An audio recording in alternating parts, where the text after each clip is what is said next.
Because understanding great literature is better than trying to read and understand yet another business book. On the Leadership Lessons from the Great Books podcast, we commit to reading, dissecting, and analyzing the great books of the Western canon. You know, those books, from Jane Austen to Shakespeare, and everything else in between, that you might have fallen asleep trying to read in high school. We do this for our listeners, the owner, the entrepreneur, the manager, or the civic leader who doesn't have the time to read, dissect, analyze, and leverage insights from literature to execute leadership best practices in the confusing and chaotic postmodern world we all now inhabit. Welcome to the rescuing of Western civilization at the intersection of literature and leadership. Welcome to the Leadership Lessons from the Great Books podcast. Hello, my name is Jesan Sorrells, and this is the Leadership Lessons from the Great Books podcast, episode number 161. Yes, we are rolling on and on. We are almost 3/4 of the way fully through 2025. And, we're in the middle of our sci-fi month. So let's go ahead and get this started.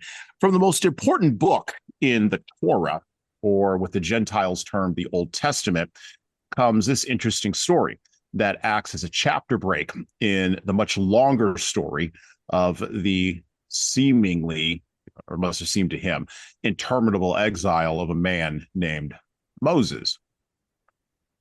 And I quote, "Moses agreed to stay with the man who gave his daughter Zipporah to Moses in marriage.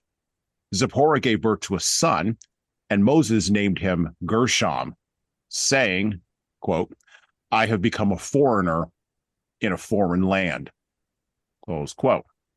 Exodus 2:21-22, KJV. Or, in other translations, the text reads, "I have become a stranger in a strange land."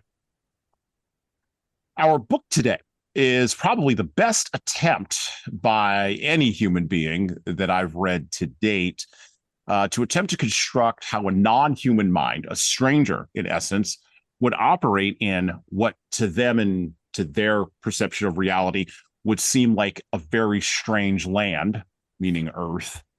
Indeed, there is an idea in philosophy and in psychology called theory of mind. And it states, I got this from Wikipedia, the following. In psychology and philosophy, theory of mind, often abbreviated TOM, refers to the capacity to understand other individuals by ascribing mental states to them. A theory of mind includes the understanding that others' beliefs, desires, intentions, emotions, and thoughts may be different from one's own. Possessing a functional theory of mind is crucial for success in everyday human social interactions. People utilize a theory of mind when analyzing, judging, and inferring other people's behaviors. But what does a theory of mind mean when the mind theorizing about other people is as unlike a human mind as an ant's mind is unlike an elephant's mind? And what does all this theorizing and empathizing mean when we throw into the mix the mysteries of Mars, predicting an impregnable human future, and of course, whatever might or might not have happened at Roswell all those many years ago, as was postulated on that great 1990 show of which I was a big fan, The X-Files. Today, on this episode of the podcast, we will be exploring probably what are some unanswerable questions by exploring insights provided for us from a book that the Library of Congress named as one of the 88 quote-unquote books that shaped America. Stranger in a Strange Land by Robert Heinlein. Leaders, there are more things floating around in heaven and earth than are dreamt of in whatever your current philosophy might be. And of course, we will be joined today on our show by our co-host, rejoining us from episode number 159, where we discussed Philip K. Dick's Do Androids Dream of Electric Sheep, back comfortably and safely from vacationing in an undisclosed location deep in the heart of the American West, which we had to believe several times because he was a ruffian and couldn't control himself.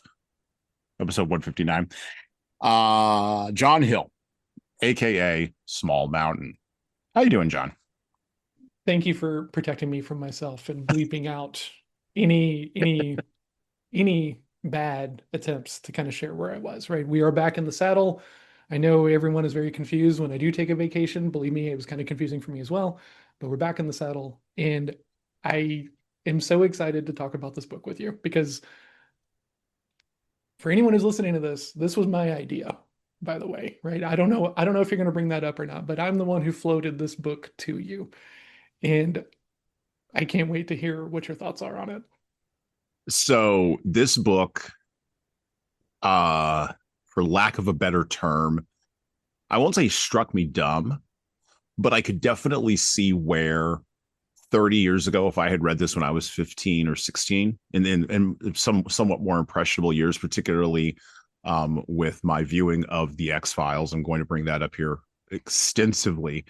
And something else on the show, which I almost never get into, my literal encyclopedic knowledge of conspiracy theories of all kinds. You laugh, I'm but not laughing at all.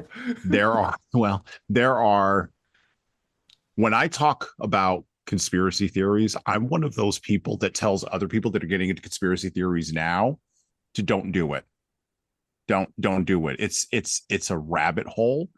And if you go down it, there's never an end. What's his name? Not Lithgow, who was the father in National Treasure, who yells at Nick Oh, Cage. is it John Voight or something like John that? Voight. Yes, it was John Voight. Yeah. John Voight was the actor. He had a great line as the dad. He's like, you're never gonna find a treasure, because then there's gonna be another clue, and then there's gonna be another clue, and then there's gonna be another clue, and then there's gonna be another clue, and then there's gonna be another clue, and then there's gonna be another clue, and you're never gonna get to the end of it. And he's like all frustrated and yelling, and then he runs out of the room. He was right.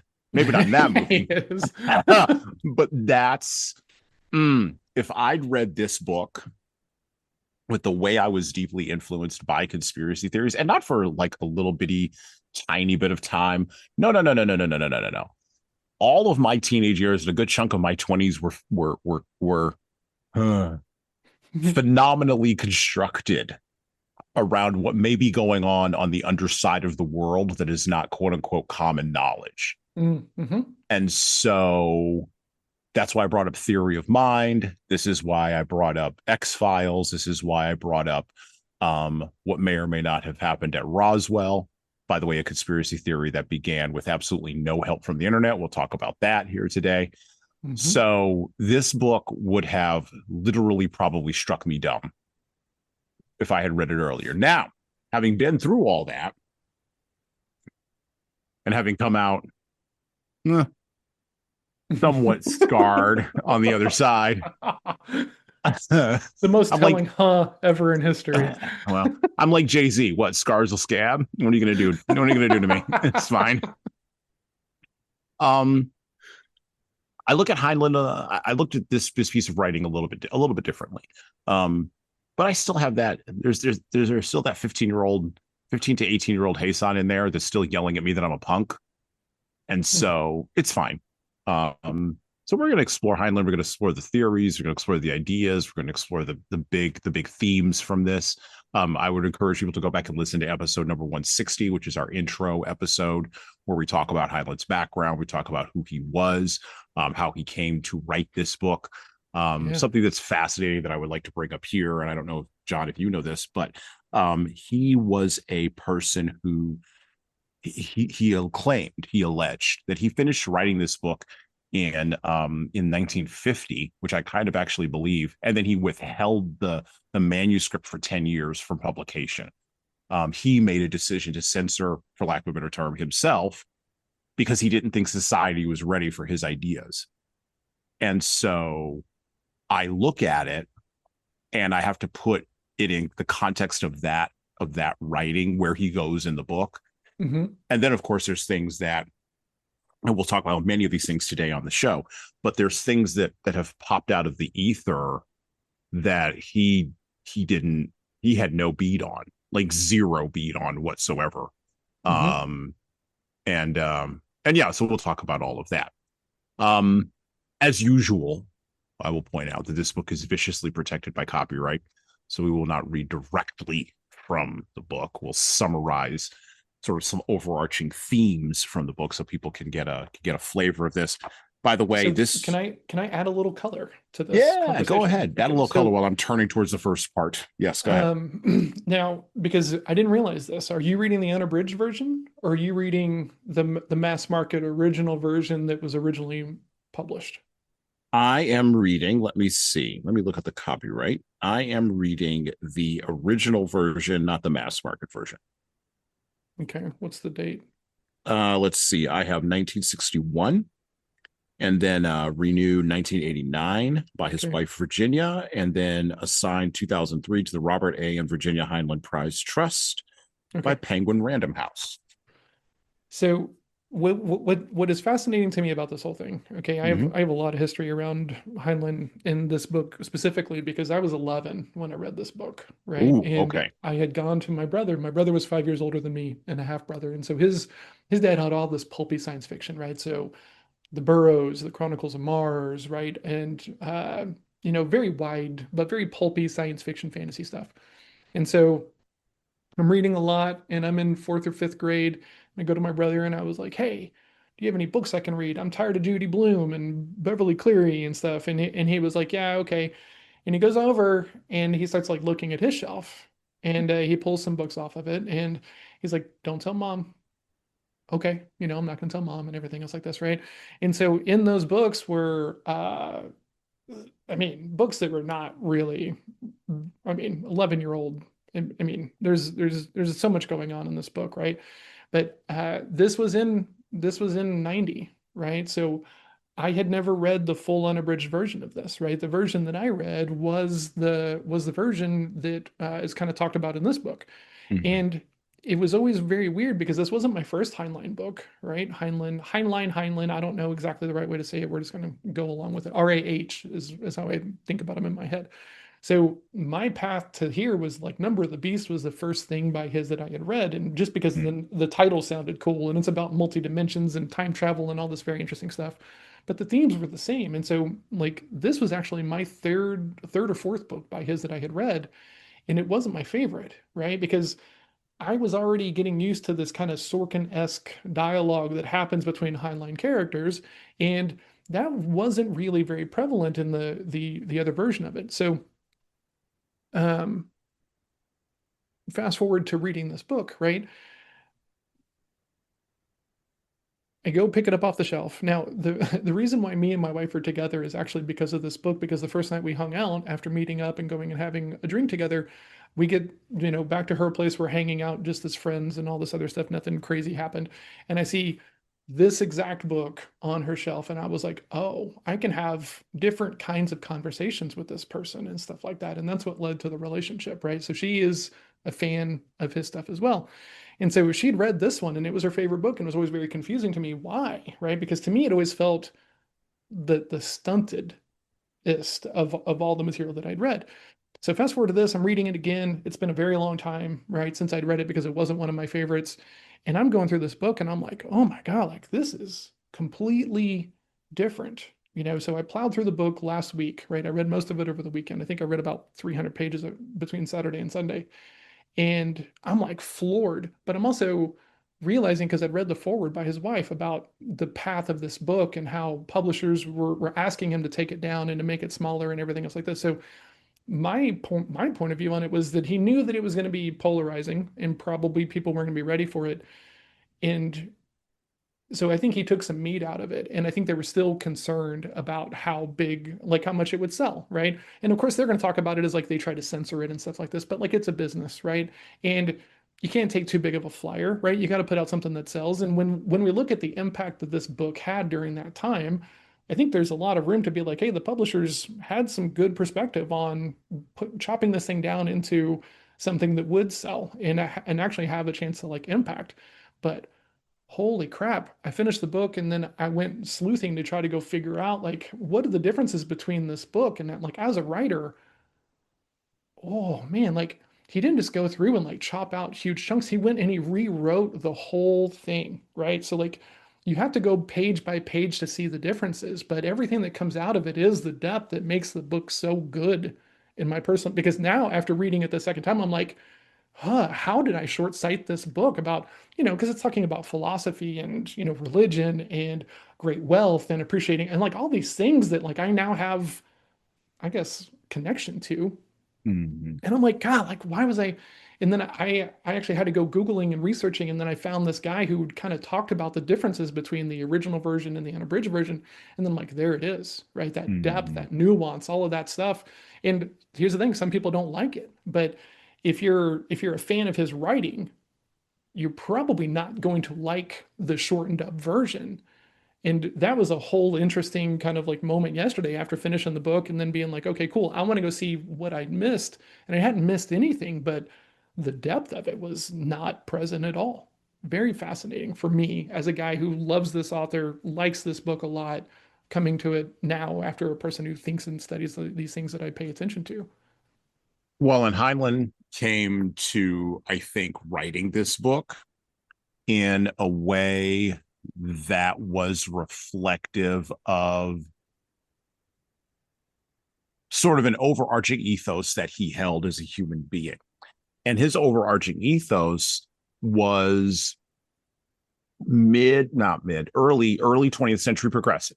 He was an Mhm. early 20th century progressive Yep. and everything that goes along with that. So, one of the things that we've explored, or one of the themes that we've explored on this podcast heavily, is when you read fiction, looking for leadership lessons from the early 20th century, and I'm talking about the Dos Passos and the Fitzgeralds and the Hemingways and the Faulkners and the folks in that realm, and then everybody that kind of comes off of them, black, white, female, doesn't matter what genre, because they were all sort of aping the same kind of thing because of what happened at the end of World War One, right? And Mhm. they're trying to redefine World War One. So Heinlein was born in 1907, and so being born in 1907, he would have. I mean, he tried to get into the military, and then did serve in the military. He missed World War II by literally that much. And so he had two different strains in his, or two parallel tracks in his head that most moderns don't understand. Like we in the modern era, on the other side of the progressive era and on the other side of the fall of the Berlin Wall, politically and culturally in America, we think that anybody who has served in a war, for good or ill, we think that anybody who has served in a war must be reflexively conservative. We just think that. And part of that, it comes out of our Vietnam experience, where the people who went and served in that war may have been more reflexively conservative than those who were at Woodstock. Mhm. Okay. And by the way, this is just sort of the nature of culture and how the culture like Yep. flows through a nation state, right? But if you look at the progressives from the early 20th century, I give those people a lot of grace. And normally I'm not a person to do that, but I give those people a lot of grace politically, because here's the thing: they didn't know the things we know about Absolutely. Marxism. They Mhm. didn't know the things that we know about Soviet communism. They didn't know the things that we know now about the purges in China. They didn't read the writings of Mao and Lenin until later on. There was actual embargoes on information getting Mhm. out of the Soviet Union that would have caused people to be less, shall we say, supportive of even watered down versions of that. Like Upton Sinclair, if Upton Sinclair had had access to the information that Walter Duranty had access to, he probably wouldn't have been as progressive and as progressively socialist in his writings as he was. Now, with that being said, George Orwell, who was a European, 1984, Animal Farm, had access to all that information because Europe's right there. He had access to all of it. And Orwell was still a card carrying socialist. He believed you could slice that cake very thin and get something off of there that didn't have the gulags and the purges and the famine and the nonsense and the pogroms and the nonsense and the detention camps and the concentration camps. He believed you could throw away all of that and you could still have something that would move the world. And so when he writes 1984, when he writes Animal Farm, those are polemics against Stalin. Okay. he's the first political writer against Stalin in a major genre of any kind post World War II. Mhm. Now, Heinlein, on the other hand, let's talk about science fiction. Science fiction at the time when Heinlein even took it up wasn't, I mean, you had H.G. Wells, and that was Yeah. really about it. And you talk about Edgar Rice Burroughs and pulp, and that was, it was considered to be kids stuff, right? Like comic books, right? It was considered to Yeah. be kids stuff. And so what Heinlein, along with Arthur C. Clarke and Isaac Asimov Oh did yeah. All those was guys. all those guys, and I would throw Ray Bradbury in there, although he's not thrown in there, but I would throw Ray Bradbury in there, and only because he wrote in multiple different genres and refused to define himself. God bless him. Mhm. I love that man. For that, he refused to be pigeonholed. He's like, no, I'm just a typist. It's fine. Just whatever. I love that. But those guys took a genre that was considered to be stuff, to your point, that you would find on a kid's shelf Yeah. and made it something that adults could appreciate. And Heinlein, look, Heinlein was going to put in his progressivism. He was going to put in his ideas about politics. He was going to put his ideas about philosophy. He was going to put in his ideas about the potential human future. But he was also going to bring over that military quote unquote discipline into his writing.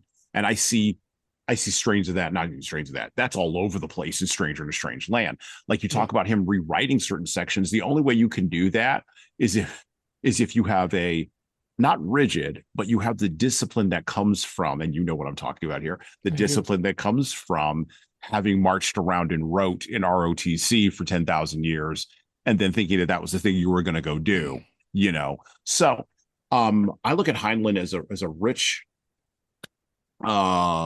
repository of this kind of that kind of the merging of those two tracks of thinking, the military track and the progressive track, in a way that we really can't not really can't get to.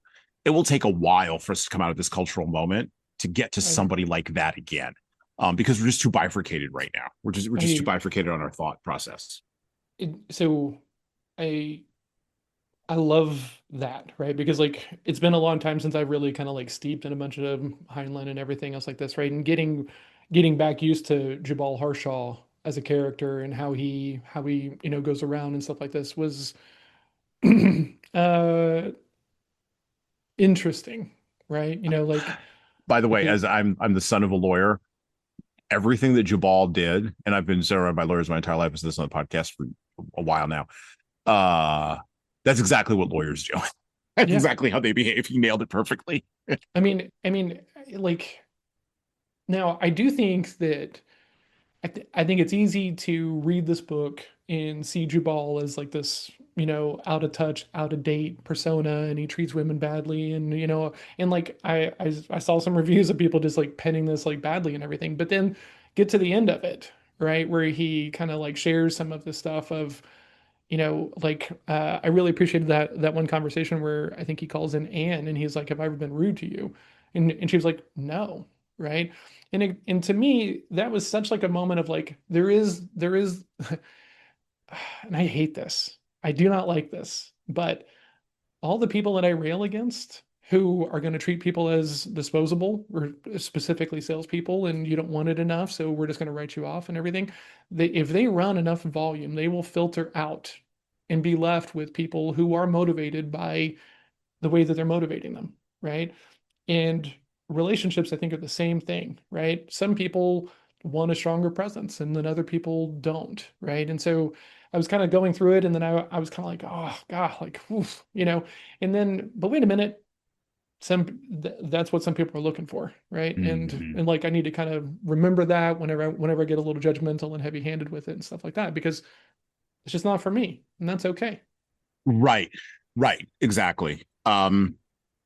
Let's do this. Let me summarize part one so people have sort of an idea of what it is Yeah, sorry, we we're got talking we about got here. super No, no, no. sidetracked It's because good. It's good. I It's good.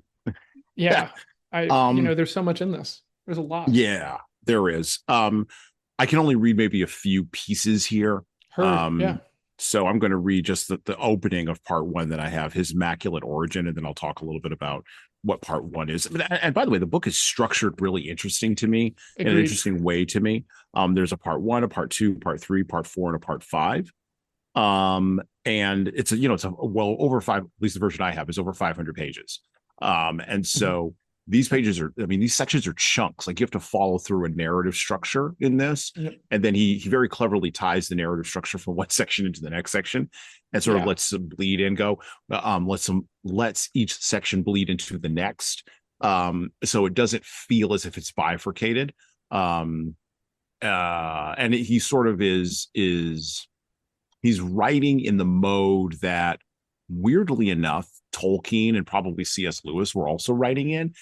The format just shows up different, right? It It's just the shows same, up it's the same different. stuff that we were seeing in the Philip K. Dick book, right? Of all Right. this, like this, like the thing that struck me was how wide the locus is in the beginning, and then how he kind of zooms in, and then all of a sudden Mhm. it goes from, right, because like the first two times, three times maybe, I think it's kind of like, okay, like whoa, right, we're blown back Right. out to space and like all these things, the third planet of, okay, and then I do think he does a great job of just gradually shortening this photo, and then all of a sudden you're back in there, and it's not a jarring effect. Right. And the thing that I appreciate is that it's not the prologue to the chapter in italics, right? Right.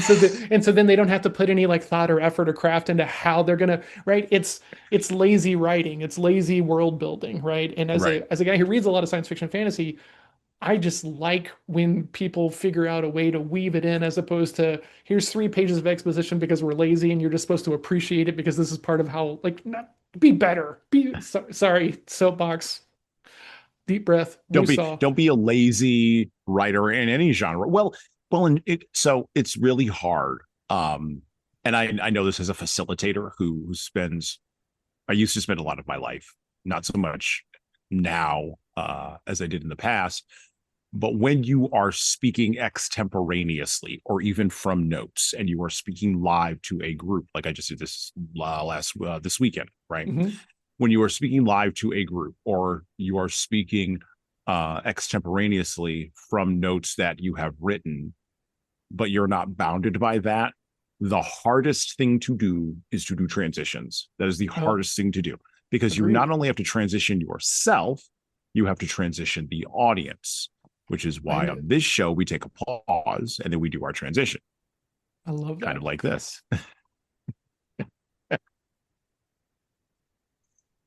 For part one, his Immaculate Origin. Once upon a time, there was a Martian named Valentine Michael Smith. The first human expedition to Mars was selected on the theory that the greatest danger to man was man himself. At that time, 8 Terran years after the founding of the first human colony on Luna, an interplanetary trip made by humans had to be made in free-fall orbits from Terra to Mars, 258 Terran days, the same for return, plus 455 days waiting at Mars while the planets crawled back into position for the return orbit. Only by refueling at a space station could the envoy make the trip. Once at Mars, she might return. If she did, not crash. If water could be found to fill her reaction tanks. If 1,000 things did not go wrong. 8 humans, crowded together for almost 3 Terran years, had better get along much better than humans usually did. And all male crew was vetoed as unhealthy and unstable. For married couples was considered optimum. If necessary, specialties could be found in such combination. This is your opening. And it's interesting because this entire piece, this entire first part, is about the finding of, and it totally blows you away when you get like 25 pages in, you realize, oh, this is what he's doing. A man is found on Mars by an expedition that goes to find out what happened to the previous expedition, the one that he initially sets up. And from that previous expedition, a child was born, but a child that was raised in a Martian environment, not in a human environment. In essence, and this is why I quoted from the Old Testament, a stranger, right? But was raised in a strange land, but not strange to him, strange to the human beings coming to see him. And the first kind of sort of thing, the first beat, maybe the first thing that I picked up from this book, particularly in reading the first part of it, it took me a little while to sort of conceptualize where I wanted to go in talking about this, because I was so not enamored. I was so intrigued is the word, by the idea that by an idea that was actually planted by Ray Bradbury in Martian Chronicles, even though Martian Chronicles was written after Stranger to Strangeland. And we are going to cover Martian Chronicles, by the way, on the podcast here. So stay tuned for that.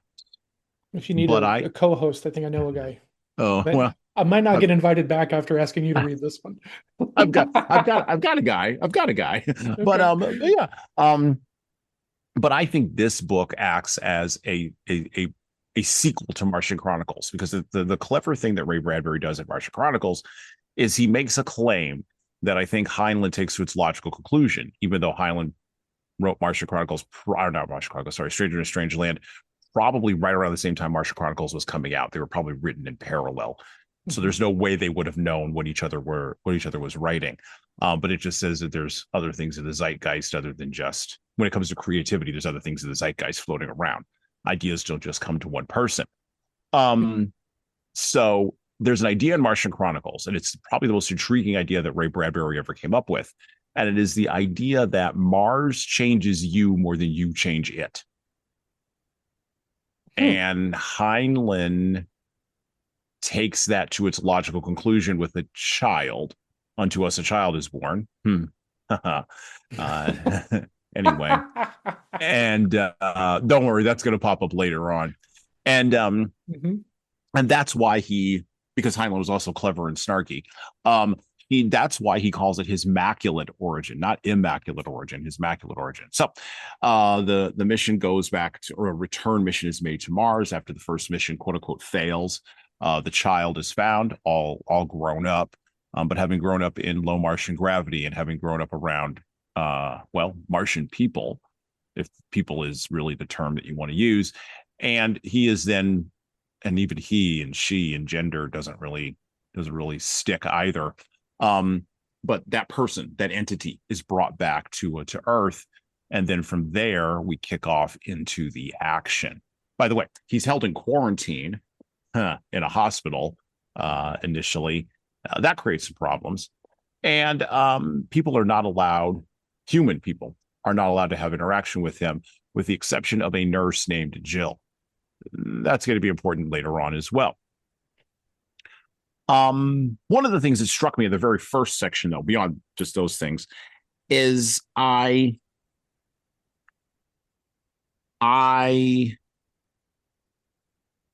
so this book has brought me to the point where I need to admit something on the show. And I talked about conspiracy theories and things like that. I want to believe that all the conspiracy theories are true. I absolutely desperately want to believe that they are all true. And by the way, true meaning factual and meaning non-falsifiable against reality.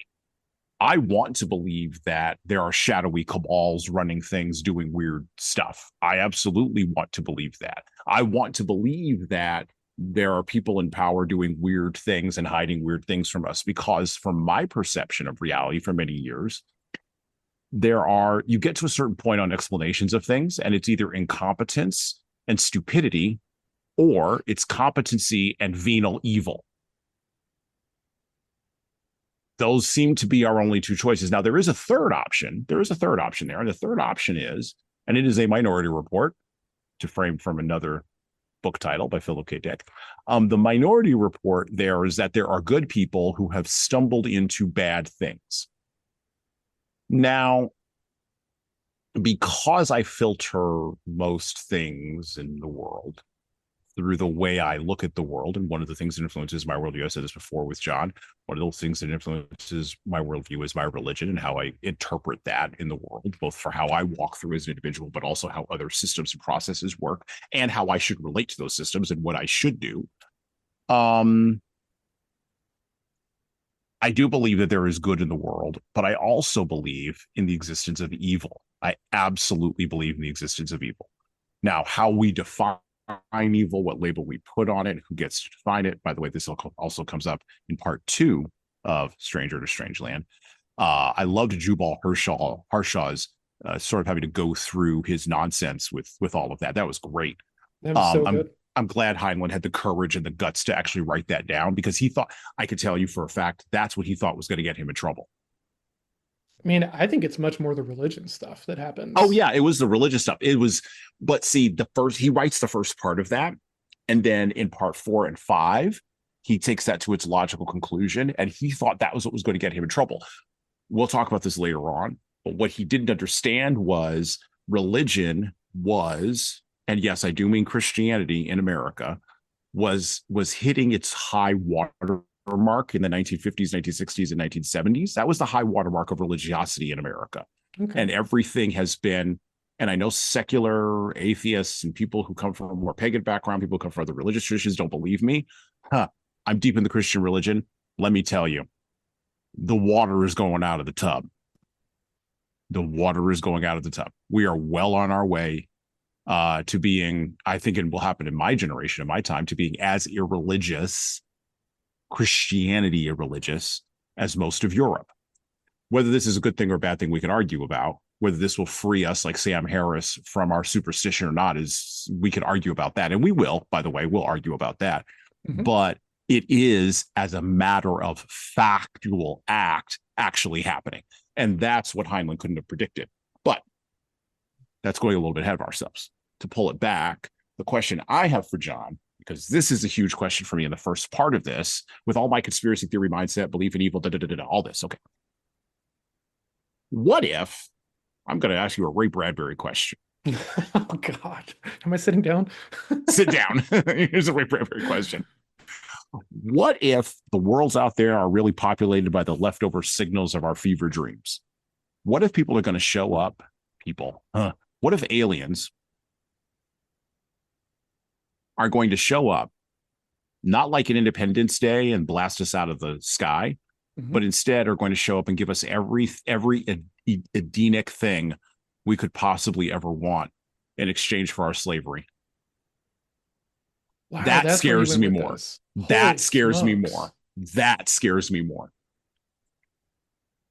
Because we'll Wow. just say yes, because we're looking for God. Okay. I think that statement is very, very important to the conversation, right? Because Mm-hmm. oh man, there's a I'm gonna let you line. chew on that for a little bit. Yeah. No, I wrote notes about this book because I had so much to talk about it with you, and there's this line in here that I wrote. Where is it? Uh, and I didn't put the page number on this, but it says, "Ben, the foulest sinner of all is the hypocrite who makes a racket out of religion." And I read that line and I was like, oh my, like I was in the middle of the flow Mm-hmm. state. I've got headphones on. I'm ignoring my family. I'm trying to finish this book so we can talk about it today and everything. And I was like, oh my God, where's my phone? Right. So I'm putting this thing in here Mm-hmm. because, man, um, oh, I think that the effort to tell people don't even bother thinking about it is a much bigger problem than the idea that like that it might be there, right? Mm-hmm. Because, whenever I can see as I was reading this book, I could see how much like of this I have picked up along the years, right? Mm-hmm. The skepticism, Yeah. the pushback Yeah. against authority and always being concerned and everything else like this, right? Because like I'm reading this book and I was like, oh, this is very well. I've read a lot of Heinlein, right? Like I mean, I just Mm-hmm. have. So, you know, his idea, like one of his very most popular ideas in all of his books is that like if you've not served in the military, you shouldn't vote. Right. Mm-hmm. Now, he doesn't really talk about all of that stuff here because it's very contained in the lanes that he's trying to like push on and polarize and everything. But like, he's a very interesting author, right? Mm-hmm. And I know this is not going to be a super popular opinion, so I hope anyone who hears this and takes issue with it is listening intentionally and closely.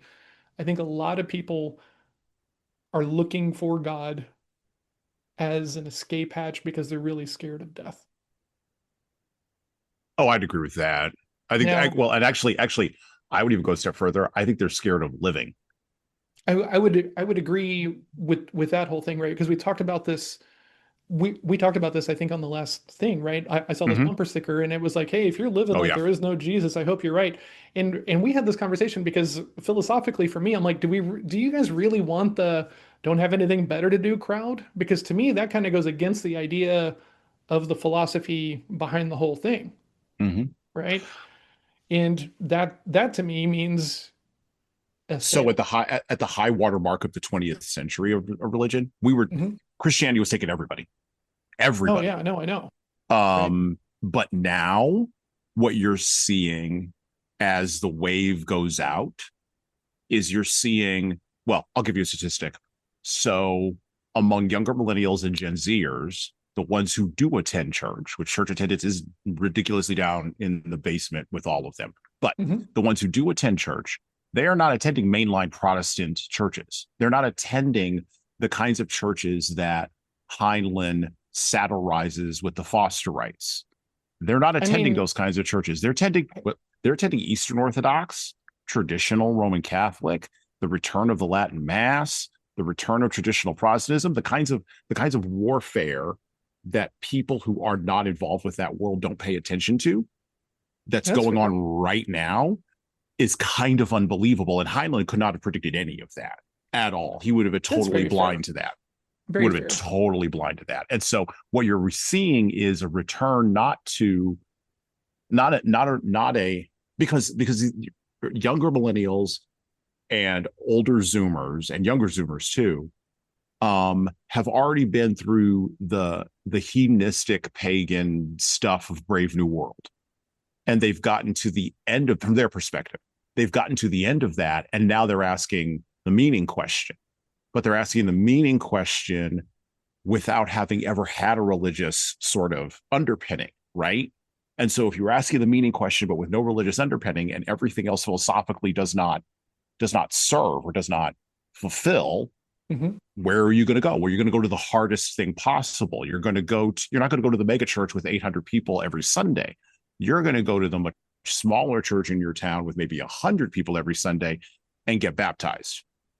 And I'm hearing stuff like this happening all of the time. And again, not in the media centers, not on the East Coast, not on the West Coast, not even weirdly enough, the place where we live. I'm hearing about this happening in the massive center of the country.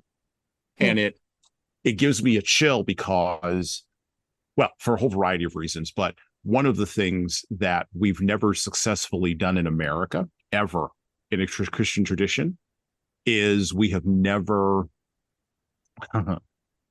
and Jonathan Edwards was probably, I was talking with a friend of mine who's a pastor, a little bit, not about this, but about something related to this, and but it relates here.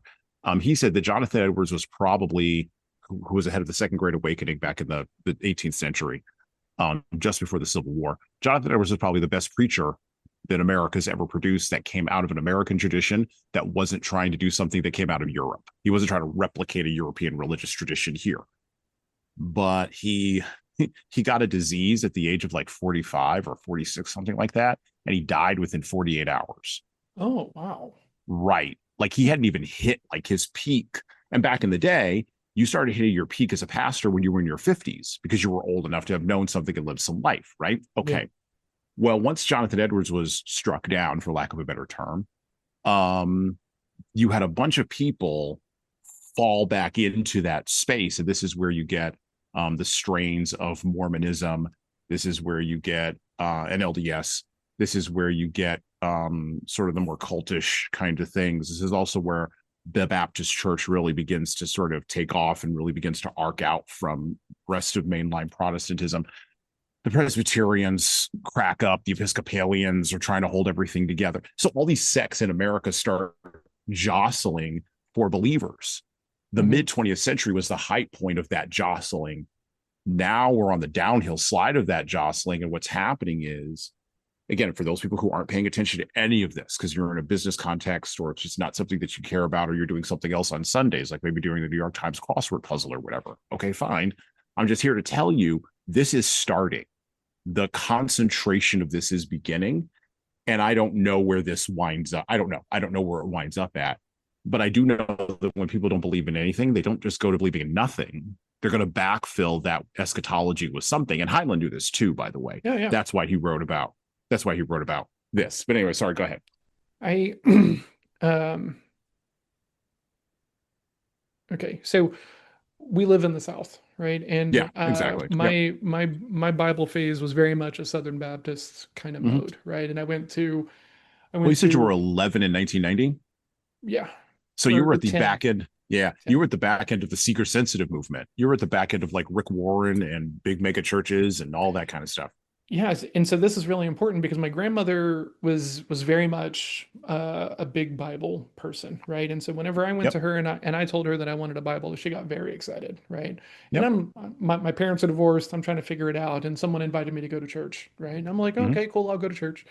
And my grandmother's like a Kenneth Copeland fan, right? She's Oh boy. into it, right? And so Oh boy. every Okay. day growing up in South Fort Worth, right, I'm driving past that gated off compound that is Hmm. his out there in the middle of the boondocks with like razor wire along the top of it. And there's always these events and my grandmother's going to it and I'm reading this book and, kind of doesn't feel like Yeah. it all makes a lot of sense, Yep. and living here in the South with these mega churches, right, and these huge things, and the guys with the planes, and all this other stuff, it does make it very easy for me to reinforce the negative view that I have, right? But that Oh being yeah. said, I I go out of my way to spend time with people who have a spiritual path that is true to them and does not involve me being a project to them, right? Right. Because Yeah. whenever people, kind of get a glimpse of like how I think and, approach different things and stuff like this, there's a lot of people who are like, John, you want to come to church with me? No, thank you. Let's not do that,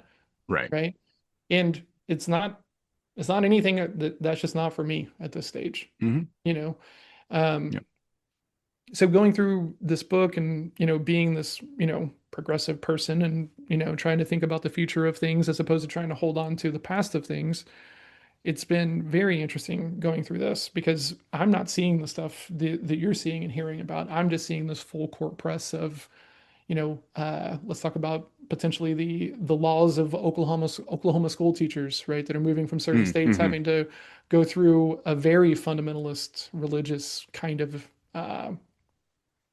vetting to see if Hmm. you can even teach so that way they can teach what they want to be taught as opposed Hmm. to different things like that. So like I can I see. see I that look at all those there's things. I look at all those things. And I see them as rear guard actions because well, I mean, the water is like moving in a different direction already. I think Even. I think that they are as well. But like, let's fast forward a little bit, Hmm. right? If you're a top tier teacher who doesn't believe in all of that stuff, are you ever going to go Hmm. teach in Oklahoma? No. No, you're not even going No. to try, right? But I would assert that a top tier teacher. I'll frame it this way: if I could look at a top tier teacher's TikTok algorithm, Hmm. I don't think Oklahoma even pops up on their radar.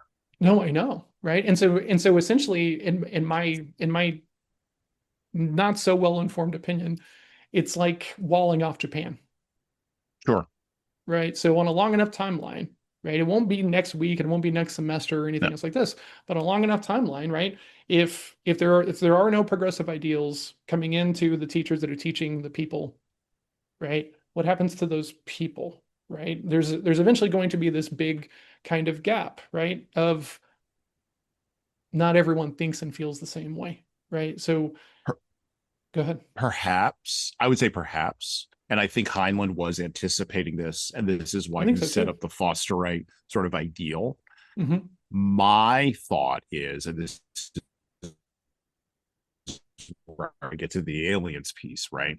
So Hmm. my thought is, if there is anything out there that is more advanced than us, that thing will already know, just like Valentine Michael Smith did, what's in our hearts and minds, whether we're walled off from each other or not, and will Hmm. seek to provide all of that to every possible individual.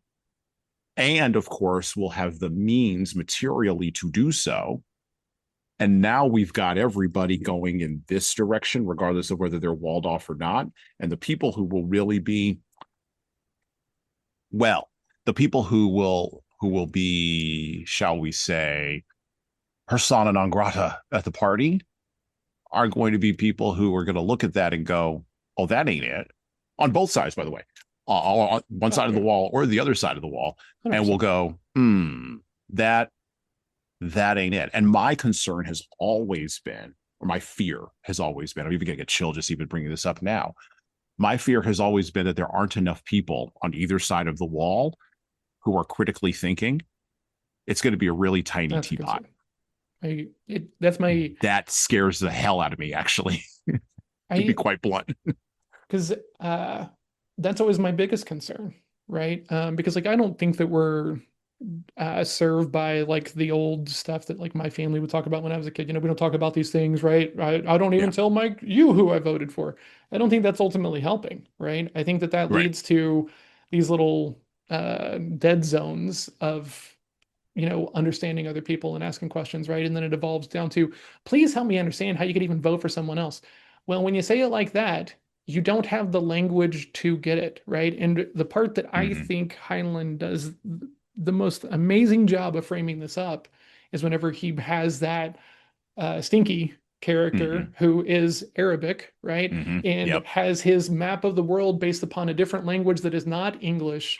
And they fundamentally do, I think one of if they didn't do this part in the book, no one would have read the book, in my personal opinion. But him framing that idea that the language create the labels that we use, and if you're not Mm-hmm. using the same language, you don't have a conception or understanding of what these things are, Mm-hmm. is I think like I have goosebumps talking to you about it right now because the art and the elegance, because what I took away from the book is fundamentally so different than yours, right? Because the thing that I took away is like, hey, love is the thing that ultimately matters, right? And it's not whose lane is right and which labels are right, and we're okay. Because that's Mm-hmm. my biggest frustration whenever I talk with a very Christian focused Christian who thinks, Mm-hmm. well, my lane is the only lane. Everyone else is going to hell because okay, so like what about this lane? Oh yeah, they're going to hell too. Okay, so they don't go to, because they don't go to your church.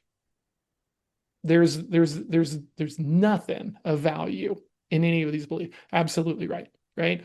And those people, in my experience, have the least actual knowledge and understanding of the history around these things. Mm. And it leads to wanting to put the Bible and the book on this pedestal of this is all absolutely correct and truthful and valid. And so that way you can go around and be like, well, yours is garbage because mine has to be true, right? So it creates this gap of dissonance.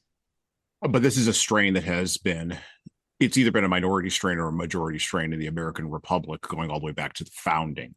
My wife and I were watching John Adams last night. Great, show. I've not Watching it seen with it. Do my, you recommend it? oh, I highly recommend it. Okay, I'll It take a look is on your the, recommendation for sure. yeah, it's the, I watched it myself probably 10 or 12 years ago, maybe. And now, we homeschool our kids. And Mhm. so my wife was like, hey, what's a good thing that we could watch with, my 8-year-old that won't be some stupid cartoon. And I was like, well, we were going kind of go through the movie list last night, and we were maybe going to do Buried My Heart, Wounded Knee. And I was like, that's going to be too much for him. I was like, John Adams is probably a good spot to start, because he already sort of understands a little bit about the American Revolution. He already sort of understands a little bit about intersections between people inside of the American Revolution. He doesn't understand the depth of relationships and all of that because he's 8, and Mhm. everything doesn't have to go to an 8-year-old. You can drip things out. It's fine, folks. You don't have to anyway, whatever. I'm not just radicalizing my child right away. Come on, it's a gradual process, not an immediate one. I have patience. I got a long time. So he understands some of the dynamics, understands some of the things or whatever. And so we could sit down and we could watch this. Plus, it's got old timey sounding language. There's not a lot of there's not any cursing. And the worst thing in there is that, Benjamin Franklin smokes a pipe, or no, John Adams smokes a pipe, and Benjamin Franklin's Benjamin Franklin. Okay. So he liked it because of, the visuals and all of that. But he also was starting to pick up on some of the language, particularly when they started writing the Declaration of Independence. And he's quoting back to the show, the Declaration of Independence. I was like, okay, good, that's in there. That's good. The point that I'm making is that in that show, the strain of religiosity that they show that was in Boston at the time, which 200 and what, almost 50 some odd years later, you can't find a strain of religiosity in Boston to save your life.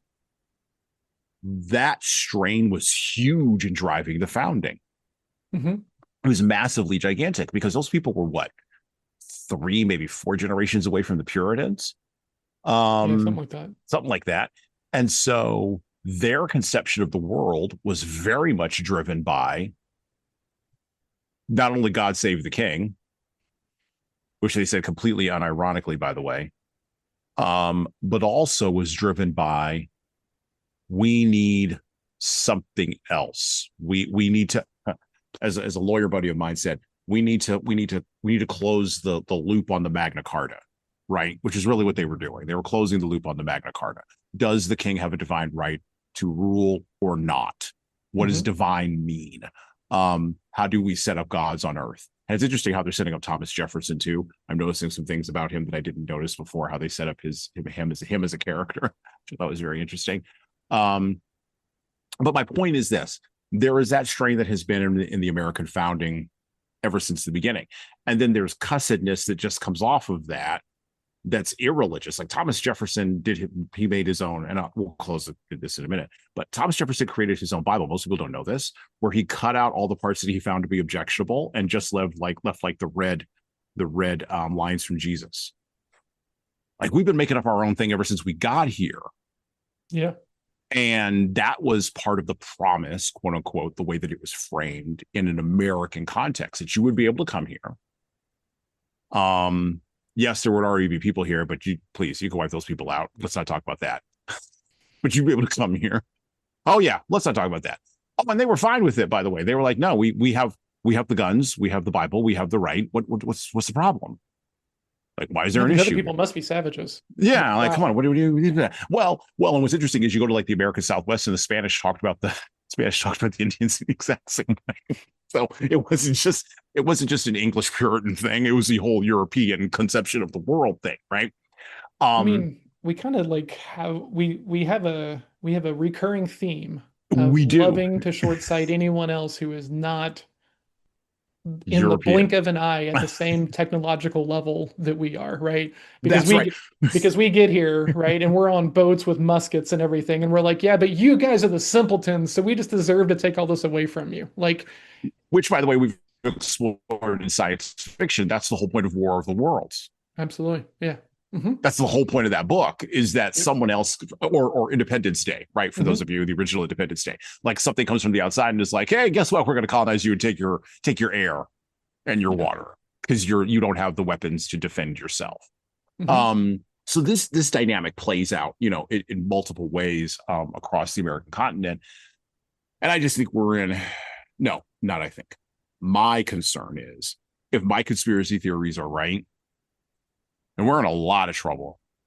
And one of the things it's a sort of an undercurrent in this book that's not really talked about is the failures of elites to understand exactly what Valentine Michael Smith was.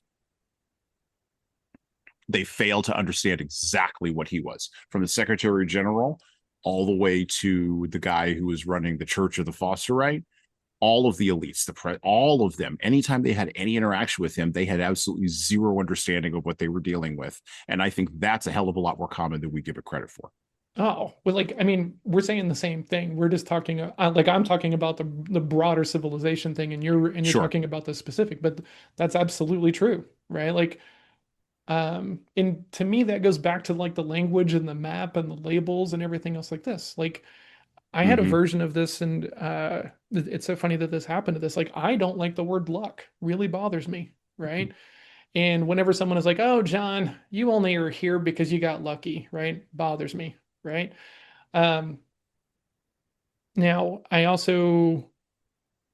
don't have a problem with the word fortunate. I'm fortunate to be here, okay? But luck to me, in my reality, in my definition of that word, means that, like, these are all just coin flips up to this thing. Right. And my whole job, the reason I get hired to do the work that I do, is about finding ways to put the coin flips into our favor, right? As a sales consultant and a sales trainer and a conversationalist, I teach people how to have the kinds of conversations so that way they can be heard and be seen for who they are. So that way they don't get treated like a salesperson and can just get rejected out to half court, right? And a lot of times that just comes down to not being expectant, but being enabling as the other person in the conversation. Like, I it's weird because like as a big dumb tall white guy, right? I get to go through life with a lot of privilege, right? A lot of people are not going to mess with me like they would if I was 5'7". They won't talk back to me like I would if I was a woman or a person of color. I get a whole lot of leeway. And then I put on my role as a salesperson and I don't get the same leeway, right? I get Hmm. rejected, I get cursed at, I get called everything but my name in some of these situations, right? Just because of the label that I wear. And that label is tied to a lot of stigma, right? And convention of what selling actually is, right? So these people who were like, "Oh, John, you just want to sell me." Let's not jump ahead. I don't even know if you're tall enough to ride this ride. Okay. That's just how it works in my head, right? And for all those people who were looking to hold that up so that way they don't have to spend. Okay, cool. Like much like I'm sure you know when you're talking to someone who does not put you in the right bucket. I know when someone is not putting me in the right bucket as a professional person, right? Hmm.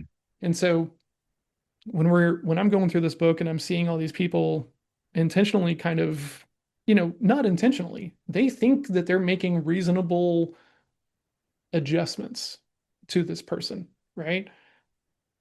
It's because they're moving too fast and not giving anyone the benefit of the doubt. They're not taking the time to go figure out, okay, what does the man from Mars label actually mean? What does that mean in practice? Hmm. It's just easier to be, oh, you're stupid. You don't get it. So I'm going to run all over you and you're not going to get any of these things, right? Hmm. The other part I think that the book, I think, does a great job of is like pulling these lanes of the actual reality not being anything close to what people perceive it to be, and he does a really good job of hauling it out, right? He talks Yeah. about Yeah. the part about being really rich and like great wealth and how it's a job in and of itself. And like if you don't want that job, don't even aspire for it because it'll eat Yes. you, right? And I was like, Yes. yep, that's true. And I got to talk about this with all my clients because everyone thinks that they got to be the next Uber, or else it doesn't even make sense to start, which is just the dumbest thing I've ever heard. But it's fine. Let's talk about building something you're actually happy to work in, as opposed to this thing that like is sucking the soul out of your butt. Okay, but we'll talk about that another time. And from that perspective, the Arabic, right, how Jubal reasons these people out so that way they see the gaps in their own understanding, right? They do it about wealth. They do it at the end whenever Ben Caxton goes to the nest and then comes back and he's like, they're not wrong. You're the idiot. Like it is so well crafted. And if you have any room to want to think about other things, right? Think about the other perspective, because you sent me the script of this thing, right? And you had this kind of Haysan question in there, right? And I know what you're doing, right? I get it. I get it. You're trying, right? You're trying to push that button. And I was ready for that question, right? Because I fundamentally I go back to that Arabic conversation, right? Hmm. If we lived in a culture to where there wasn't a press for religion, okay? And if, because when I hear you talk about how it's trending downward, right? I perceive you to see that as a negative thing, okay? And I can understand why. That's fine. I'm not here to argue that. But what I think is the only reason it was that high was because there wasn't room for people to be themselves and to be like, hey, I don't see value in that. So I'm going to go off on my own. I'm going to go educate. I'm going to inform myself. I'm going to go read these other books as opposed to just listening to the guy in the front of the pulpit tell me that it's not worth my time, right? Like, and that's Yeah. where that line that I put out to you is so interesting to me. But I also love how he talks about, and I forget the page of this book, but he talks about how so much religion is around this like huge leap of faith, right?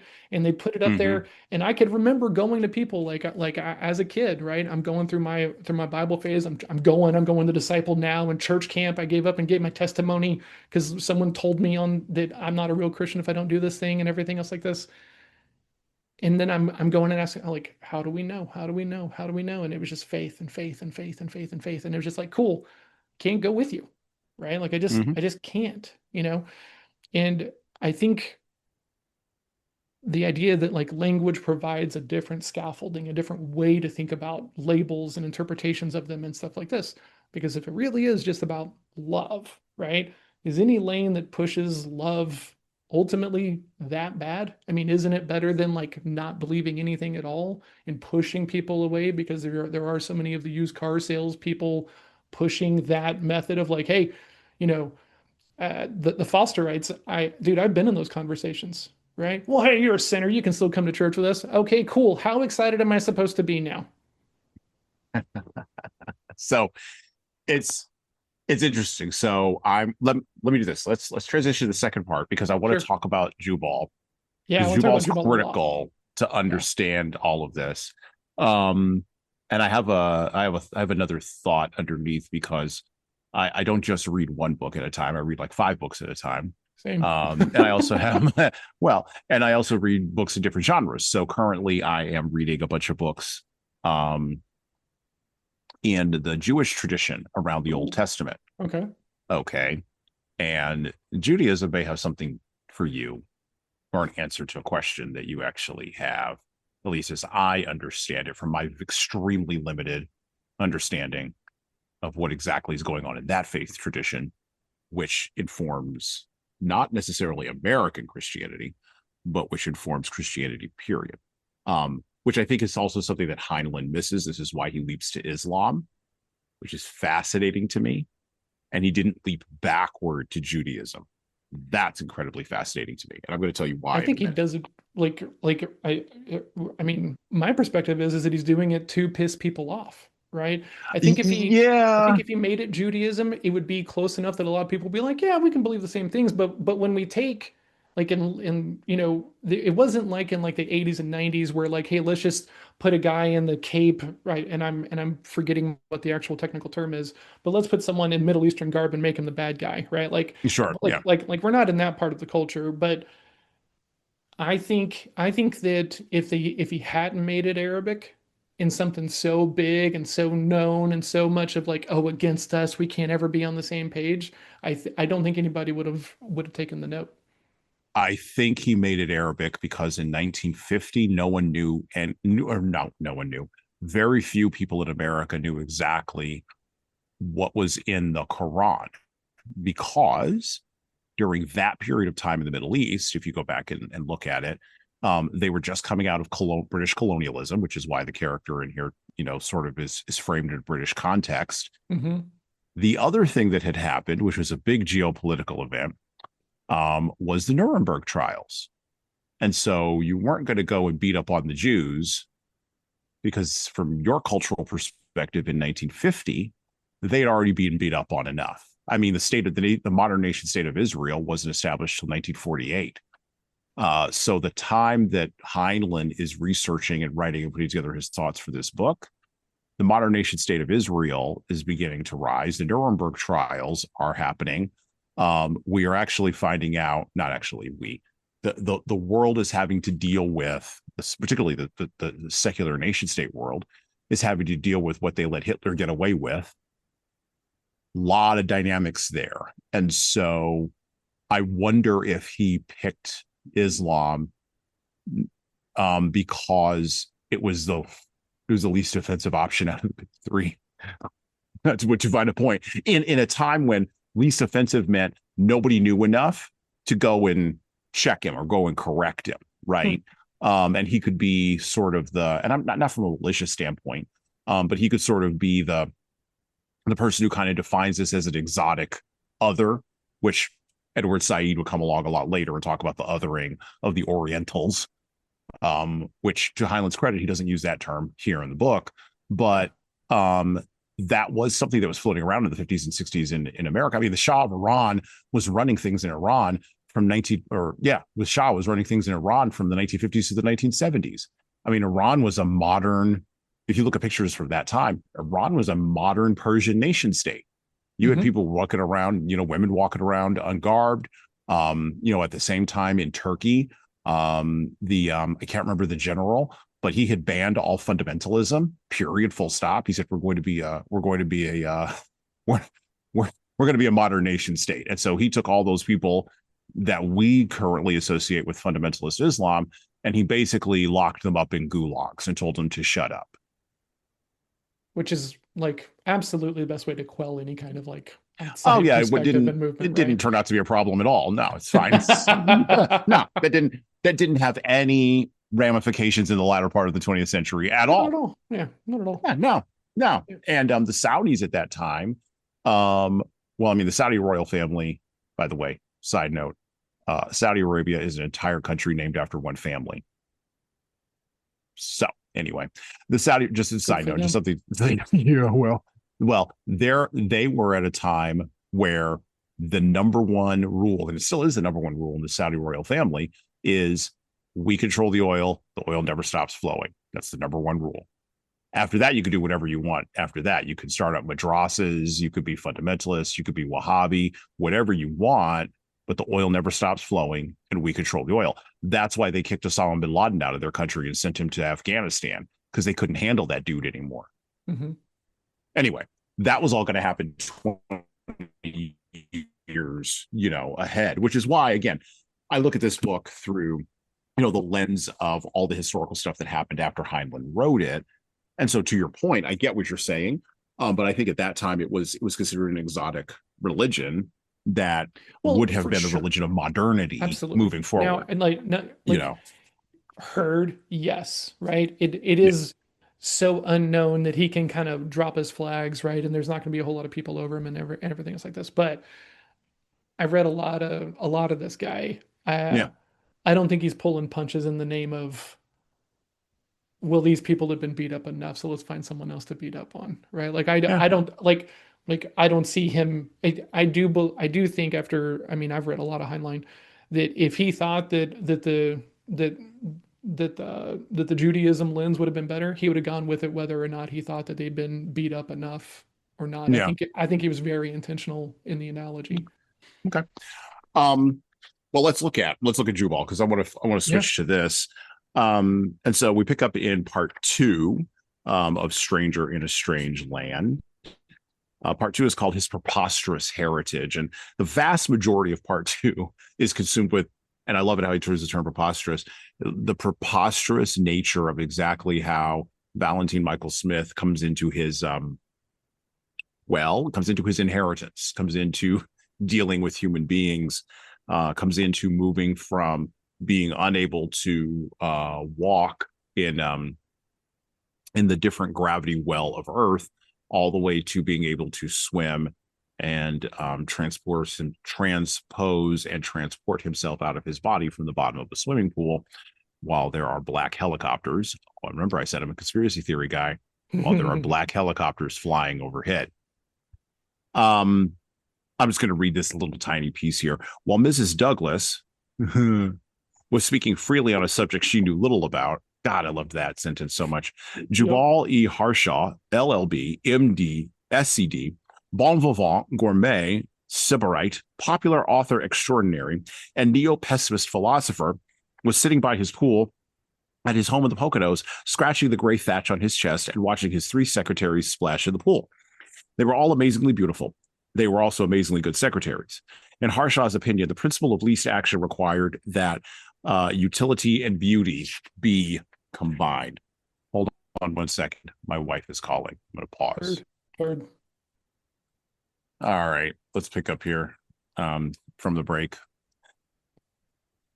All right. So yeah, we read that little piece there about Jubal, and that's a great opening to what's going to be happening, what's happening in the rest of part 2, where we go into the full depth and breadth of Jubal Harshaw, from the nature of who he is as a lawyer and as a barrister of the law and understanding the law, and of course as a manipulator of the law, as any good lawyer actually is, all the way to his understanding of religion and his understanding of his beginning, the beginning of his understanding of what exactly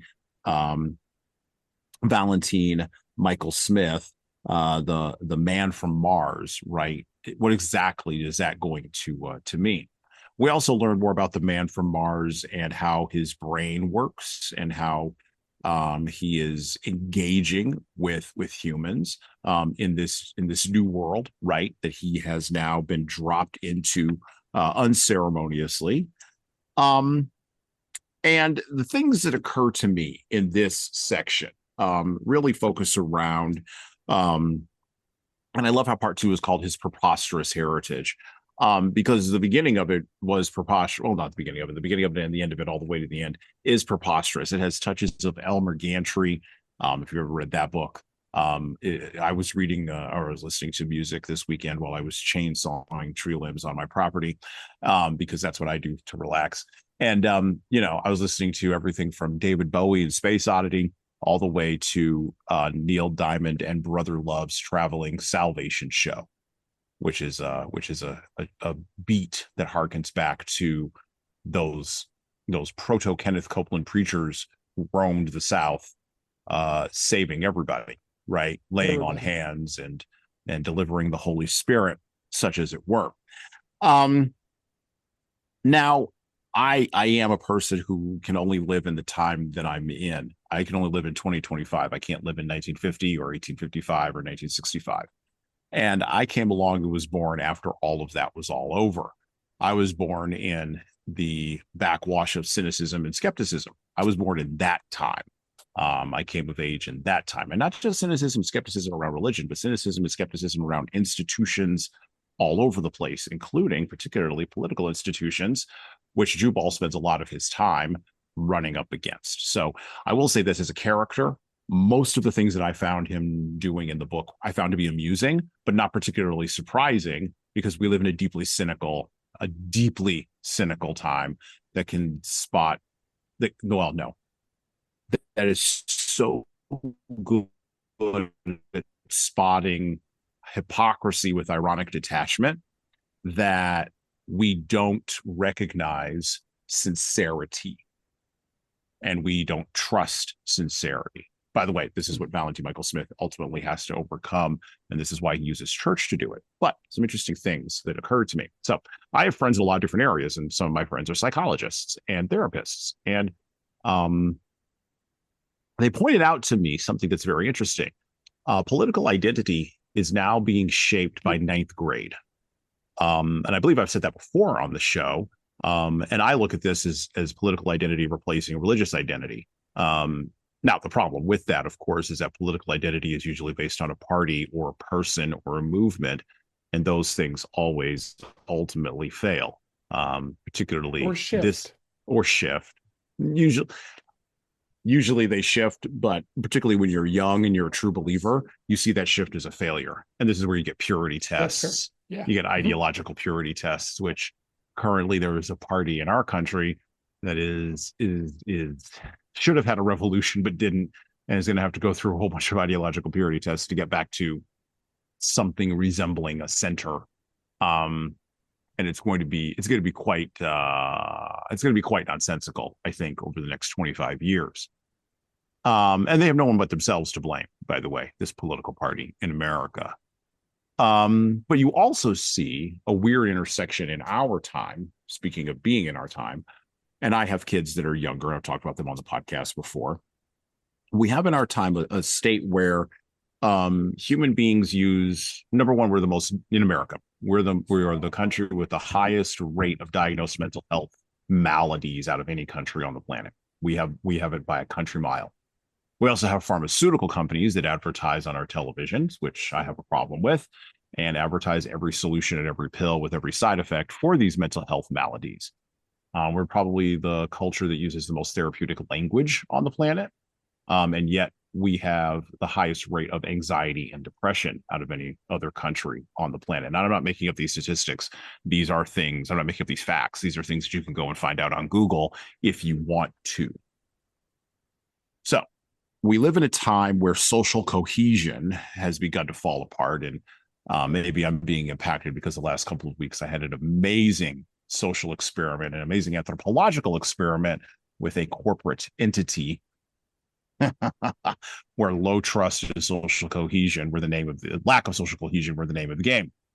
And so maybe I'm being influenced by that in my looking at this book. But I wonder in our time how we can interact with people. This is why I brought up theory of mind. And so this is a question maybe for John. In our time, how can we interact with somebody? How can we interact with other people when we don't even have we don't even have a fully, even in the best of times, we struggle with theory of mind. And we are not currently psychologically or philosophically in the best of minds. So how can we interact with each other? How can we interact with each other when we don't even seek to understand each other's minds? How do we do that?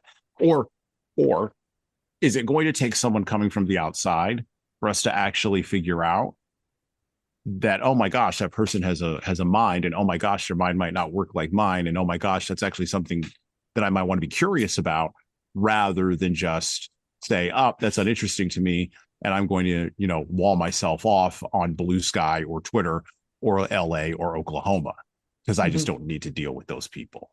Yeah. Yeah. How do we, this is a question of our time. I know you see it. Yeah. This is the driving question of our era. How do we handle that? How do we use Heinlein to handle that? Well, beautiful question. And I think you worded it very deeply and intentionally, and I appreciate it. And I think the first thing is don't expect to get the benefit of the doubt, right? And I'm curious to your thoughts on this, because we were kind of talking about it before, and this is essentially kind of the gist of the book that I have been working on for a while. So I might be seeing this vein because I've been working on it for a while. Um,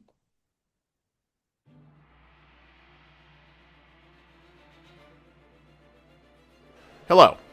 So I'm going to do some shilling here, and hopefully this will be a pause in our riveting conversation for you. I have an offer for you. My most recent book is 12 Rules for Leaders, The Foundation of Intentional Leadership. It's available in paperback, hardcover, or as an ebook on Amazon, Barnes & Noble, Kobo, and any other place you order books. Now, in this book, I address the 12 leadership areas that I have found leaders need to be the most intentional in to be the type of leader followers actually want to follow.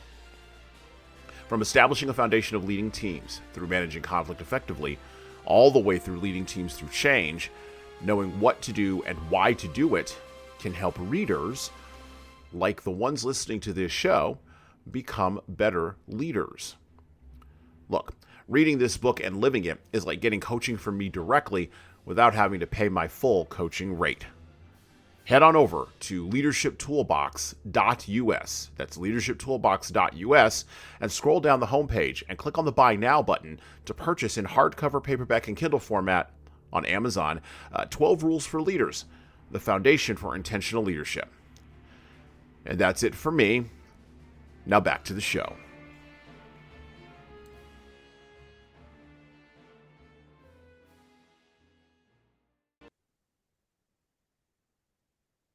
no one wants to be changed, first of all, is the very first thing, right? And I was at a conference and they were talking about that no one will change until they understand why change is necessary. Okay. And so lots of people go around, and I've done this myself on some of the things that I'm very touchy about, right? There's certain areas to where I have less room to give someone the benefit of the doubt that they're, well read and well informed and everything else like this. And so what it comes down to for me, this is going to sound so bad. I am a nerdy person. I'm going to go read the books. I'm going to talk in a language that most other people don't want to talk in, right? And this has been something that is shown up for me on social media, right? I'm a guy who posts about sales stuff, and I try to be subject matter expert in my lane and try to teach with some depth. And I'll have people be like, "Man, you're trying way too hard." This is actually how I communicate. Not this is how I talk. This is how I communicate. This is my chosen vernacular. This is not something I'm piling on so that way I can look cool on social media. I am this nerd, right? And so what it comes down to is that there's going to be a whole lot of people that will never be open to hearing anything contrary to their beliefs because they don't see me as being on the level to have anything to say, right? So and this is weird sales perspective. If you don't see me as a human being, I'm out the door. I can go find someone else to talk to. I don't have time to sit here and be jump through someone's flaming hoops that salespeople are all these things and everything. I don't do that. I just go find other people to go talk to. Right. So I'm not trying to bend people over to my ideas. And the thing that I tell all the founders that I work with, if they don't align on the philosophy, the details in the proposal don't fundamentally matter. Right. And I'm sure that you have on your lane met a lot of people who were like, you know what? Leaders aren't developed, they're just born. We shouldn't have to teach them anything. Right. And so in that mode, the philosophy shuts down any room for bargaining, working together, opportunity, or anything else like this. And as a sales professional who tries to teach people and show people, don't fight with people in the streets about things that you're never going to change them on, because it's like going to Thanksgiving with your one uncle who just doesn't agree with you about anything and has known you since you were in diapers and can't even stand to hear that you have anything contrary to what he believes, because his whole worldview is that the world revolves. We're never like, don't even have conversations with those people, right? Because until you're willing to walk away from that person and be like, hey, we're not going to get anywhere, they're going to treat you just like they treat every sales professional on this. You just want to sell me. You just want to win me over, right? So the sheer caliber of being able to be like, hey, cool, you're not going to listen to anything I have to say, and that's fine, uncle. I'm going to go over here. See you next Christmas. Well, I'm not trying to run you off. Like, I get it. You're not trying to run me off, but you're not interested in having the same kind of conversation that I am, So right? there's an idea in the New Testament where Jesus sends out his disciples. Mm-hmm. Not again, not making this about religion. Just there's an idea that triggered in my Sure. brain when you said this, where he sends them out, and it is a salesman. It's Jesus loves salesmen. Actually, interestingly enough, this is how you know. He sends them out and he says, "Go to the towns and the villages, tell them everything that I'm doing. Basically, sell me, right?" And if they won't accept, and this is the Jesan Sorrells interpretation, so those of you who are more biblically accurate can slam me upside the head later on. And it's in Matthew They will. or might be in Luke. It's fine, whatever. And we could argue about it in Luke. It's fine. I actually won't even argue about it. Just gonna argue about my interpretation of it. It's fine. And you're gonna say I'm like being irreverent or whatever. I'm not, and I'm not. Jesus likes the irreverent too. Well, he was irreverent in his own time with the Pharisees. Just read the entire book of John. Please give me a break.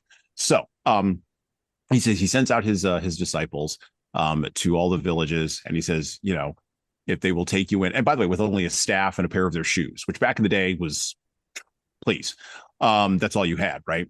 And he said, if they won't accept what you have to say, shake the dust from your sandals in the town and go to the next town. Yeah. That is the ultimate like salesman move. To your point, why are you? No, Yeah. you know what? It's fine. You have a good day. I'm not Absolutely. for you, and that's okay. Now, here's where it goes sideways as a sales coach and sales consultant, right? Is the people who were sold on the idea that they're helping other people love to lean into the fact that I'm helping. No, you're selling, right? And as the card carrying professional, I can tell when there's a difference between help and selling, right? And these people have sold themselves, and I don't even know where this comes from, right? Because I know all the Bible verses just like you do, of like, hey, take the plank out of your own eye and all this other stuff that happens, right? Of just like, hey, just go walk your path and go do your thing. Don't make it a salesman thing.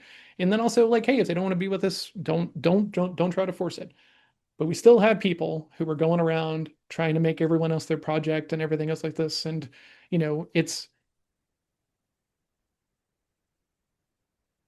I can't adequately talk about how uncomfortable it is to not go to church, living in Texas, and being in a customer facing role. It is so prevalent. John, where do you go to church? Oh, we're between churches. I got to make up a line because, like, you know, it's not popular. You know, like one of my stories that I share with everyone is the last time I lied to a prospect, and it was sitting at the bank, and my daughter was an infant. I'm talking to them about investing some of their money into the thing, right? And they see a picture of my daughter, and she's an infant, right? On, you know, because I mean, she was an infant during the time, and they were like, "Hey, beautiful daughter, thank you so much, I appreciate it." And they're like, "How old is she?" I was like, she's months and some change. I forget exactly how old she was. And they say, "Well, you better get her in church before she's 3." And me being me, I'm like, oh, why do you say that? I'm genuinely curious. That sounds like it's coming from a place of distinction, not preference, you know? So like, what do you mean by that? And like, well, you want to raise the right way. Okay, does that mean that I'm not capable of raising her the right way? Right? Because I'm me and I'm always thinking about all the other questions and everything. And so then I'm like, but wait a minute, hold on, we're on the clock. Don't go too far down this path. You know what happens, right? So just dial it down, right? Because I'm not against anyone else having their faith, right? Mhm. At all. I want everybody to have equal room and opportunity to believe in whatever they want to believe, which I think kind of makes me different than a lot of other people who want everybody to believe what they believe, right? I'm on the far Mhm. side of that, right? If you want to believe in the Satanist church, cool. I don't have a problem with that, right? I just fundamentally don't. And so, but I also know that like, hey, I want this business, right? I want to help with Mhm. these people. And honestly, this thing shouldn't be standing in the way, but I know that if I tell them I'm not going to talk about that with you, right? I know where I'm at, right? So I'm trying to find all the salesy ways that I can get around this situation without having to cause a kerfuffle, if you will. And so they're like, hey, you should go to, yeah, hey, and I'm like, will you go to church? I'm like, we're between churches on a very long gap, kind of thing. And they're like, well, you should come to our church. Well, thank you. I appreciate it. Probably not going. Well, why not? Right. And so the minute they leave, I have this moment of like, God, like, and then I was like, I'm not doing that again. I'm just not, Mhm. can't do it. That was, like I just felt gross. Right. Mhm. And then they ghosted me and didn't buy anything anyway, right? So then I was like, man, I did all these things and I lied and did all this obfuscation and they still didn't buy. I'm just gonna be myself, right? And that was the beginning of all of these things that I now teach people to do. And fundamentally, if here's what it comes down to, if I need to be in church every Sunday for you to trust my ideas and opinions, cool. Go find a sales coach who goes to your church. I gotta say, I when you talk about these kinds of things, Mhm. when you talk about it this kind of way, Yeah, I culturally came out of the Northeast. very I different up spent there. very different up there, and it's almost the exact opposite. But I Yeah. see it as the same kind of. So what occurs in Texas or the South around religious belief in churches and where that is contained, to me, it's the obverse. It's the other side of the same coin of deception. So when you go from the Northeast to the South, in the Mhm. Northeast, you never hear, I'm going to make a very small one because this is something that jumped out to my wife when we first got here.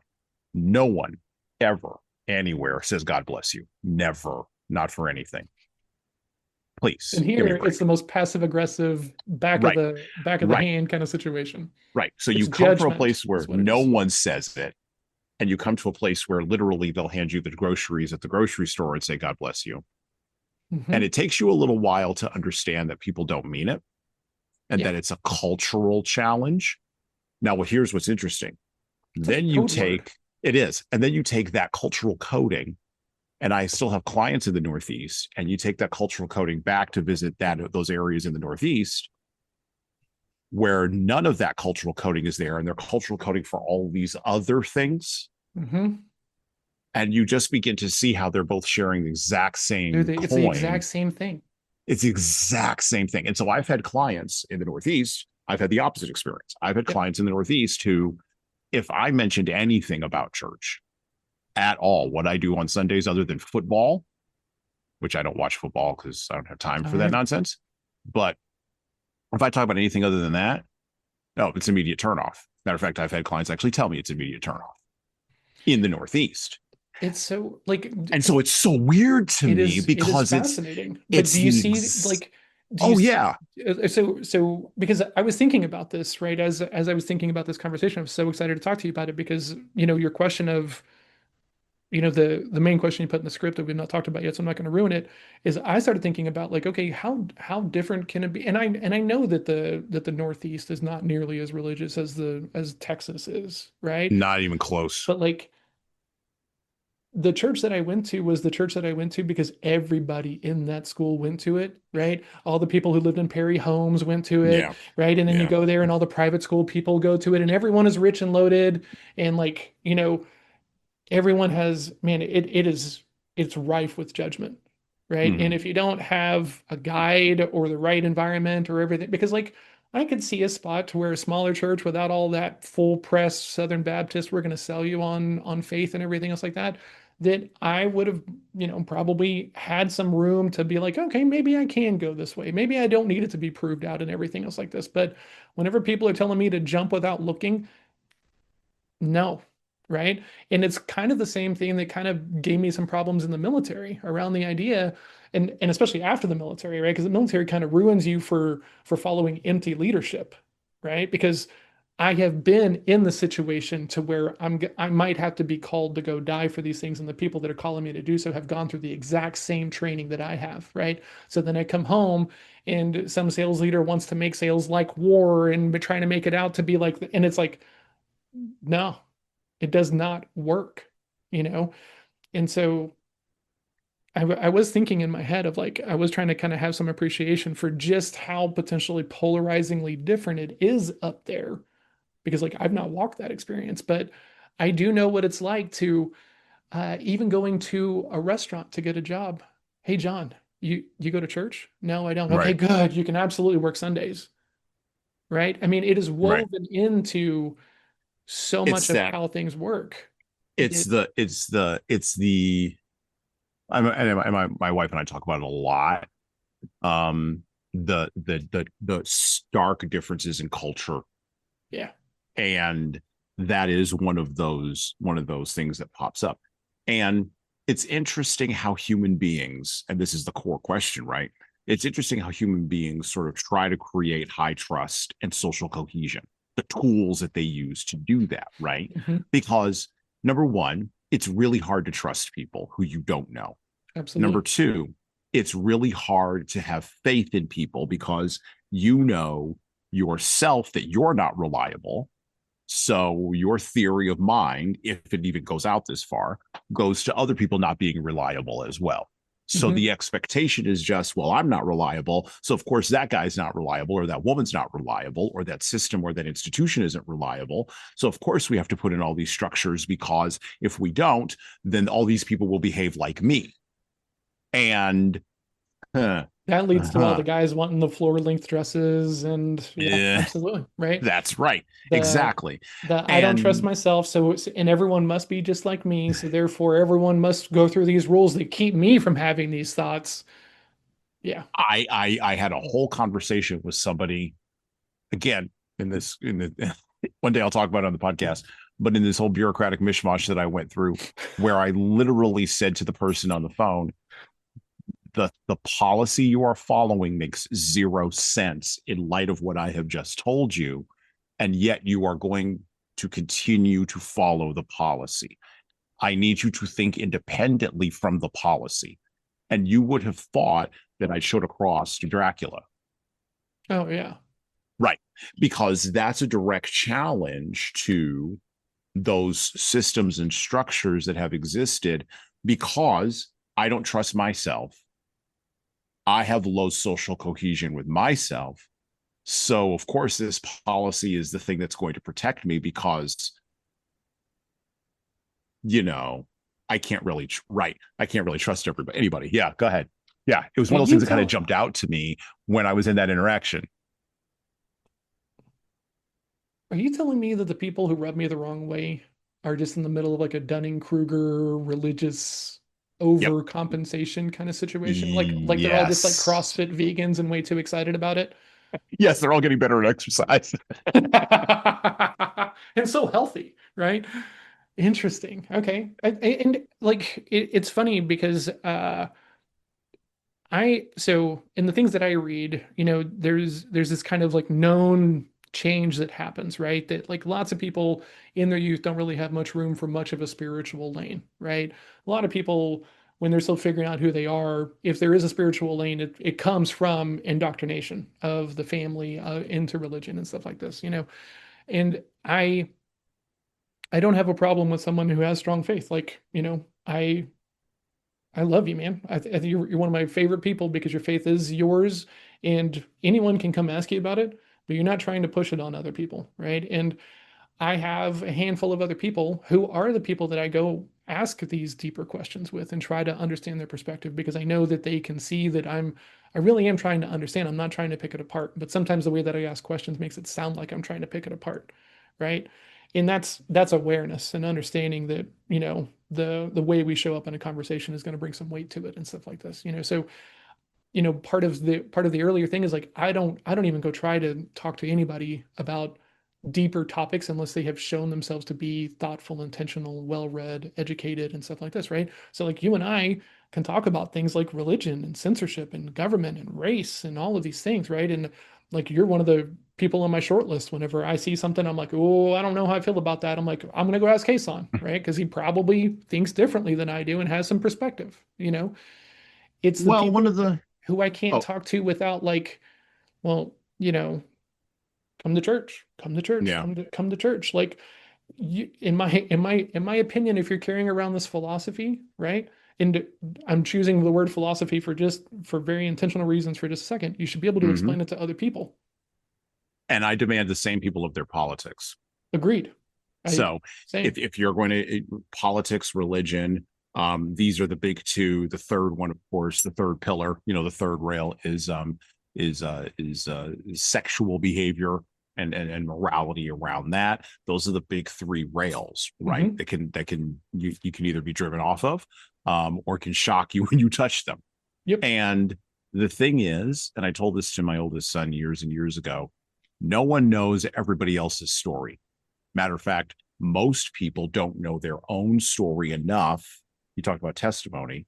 They don't know their own story enough to be able to articulate it to someone else. That's Mhm. number one. Number two, we live in a society, and this is why I started off with the medication piece and the anxiety piece and the depression piece and the pharmaceutical piece. We live in a society and culture, and I don't know if we're post-capitalist, late capitalist, whatever the hell. I don't care. We live in a society that has evolved to a point right now where we have this is one of the reasons why I do this podcast. We've deconstructed everything down to the smallest possible space. Matter of fact, we're running out of things to deconstruct. Mhm. And you can only go so far with that on your social capital before you wind up having a generation of people, which we do have now in the millennials, a generation of people that is struggling to create and do the things that human beings have always done historically throughout human society, and which is establish traditions, be in a community, and have a home. And they are struggling with building, at least this is what I'm seeing and I'm reading. Your mileage may vary, but they are struggling with how do we build this? How do we put this back together? How? Now, fortunately, there's 85 million millennials, 20 million more than the baby boomers, who were a generation that was very much in the thrall of deconstruction. They deconstructed everything all the way down to their marriages and their families and traditions. But you can't have a society and a culture. And I think this is what Heinlein is getting to in Stranger in a Strange Land. I think this is one of the deeper ideas in here that's sort of buried like gold in there, or like a precious pearl. You can't deconstruct everything and build nothing. This drives me absolutely crazy. Like, I'm tired of deconstructing. I'm philosophically tired. I'm morally tired. I'm psychologically tired. I don't want to hear any more about problems and what problems we've got, because I know what the problems are. You know what the problems are. But what are we going to construct that are actual solutions? And what's interesting is solutions are usually very simple. Matter of fact, they're so deceptively simple, to your point as a salesperson, they're so deceptively simple that people have a problem being sold on them. Yeah. And that's the hook that's got us all sort of twirling around. We don't need pharmaceuticals. No. Are there people who have genuine anxiety and depression who need to be pharmaceutically medicated? For sure. Absolutely. There always have been. And I don't know that you need to go to therapy. I was just reading this from an actor, because you signed a contract for Marvel movies and it didn't come to fruition.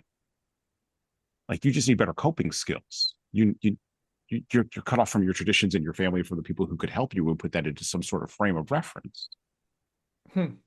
So, and this is not me making a judgment. This is me merely looking at what you've said and looking at the society that we have and going, okay, 2 + 2 has to equal 4 at some point.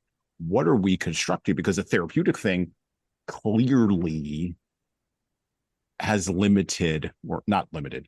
Yes, well, yeah, has limited value all the way to the end. There's always a gap somewhere, right? There's always a gap somewhere. And we've deconstructed in that gap just fine. And it used to be, and when I use the term religion in this context, I'm using it in a different way. It used to be you had religion, which meant you had the street, or you had the family, or you had the neighborhood. Mhm. We used to actually have that. You had the community. You had, even in tenements in New York City, you had 3 generations of social capital going back. This is why Mhm. everybody could yell at the kids on the street when they're playing stickball. Out in the country, you had 3 to 4 generations of social capital. This is why the father teaches the son. There's a great scene in John Adams where he's teaching his son about manure. And my son was like looking at this. He's like, oh, that's disgusting. And he knows a little bit about manure because we do a little bit of farming. Mhm. And he's like, oh, that's terrible. Why would he smell the manure? And I'm like, well, because he's trying to show him something about tradition. He's trying to show him something about a line that goes back in his family all the way back to Charles II. Like, Mhm. who even talks like that now? And the weight of that, don't get me wrong, the weight of that can be oppressive for sure. But the weight of that can also be, I think, it could be an anchor when times get hard, when you Yeah. are anxious and when you are depressed. And when you formalize and institutionalize that in a church structure, of course it's going to fail, because we're capitalists. Like, we're capitalists, so we're going to want to blow that sucker out to its furthest end. And if you want to talk about the real sin of America, it ain't racism. That's the real sin of America. It's wrapped up in the thing that is also our real blessing. 2 sides of the same coin. And I'm saying this as a person who's a capitalist. Like, I believe that people should get paid what they're worth, but I also believe that at a certain point, financialization has to end. It just has to stop. I have very different perspectives here than you. One, Yeah. I think that everyone would benefit through a round of therapy, right? And I say this as someone who's done therapy, and I would say this line to people before because I didn't have anything against it, but I didn't think I needed it, right?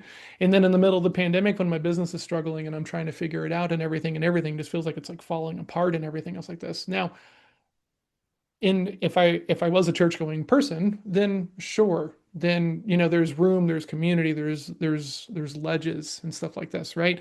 But qualified opinion, maybe not. Okay. And I, going through the therapeutic experience was very interesting, right? Because I went through the first time, didn't match with someone that I was gonna really connect with and everything, and I was about to like write it off like I was a 60-year-old guy, like there's kids on my yard, like I was about to be just like well, looks like I'm too good for this, and then I was like, wait a minute, dummy. If anybody else was coming to you and they said that they had tried to talk with one coach and then decided that like all coaches were garbage because the first one was not good, would you let that ride? No, I wouldn't let that ride. Okay, so maybe I should eat some of my own dog food and go through the onboarding process again. So I did that. Matched up with a guy who was super thoughtful, like, and it was weird because he wanted to meet me where I was. He wanted to get me help. The other person wanted to make it about whatever they wanted to make it about, right? And it was is my mom, like, oh well, let's talk about. I'm not here to talk about my mom, right? Like, and I'm sure we might get to there, but I don't.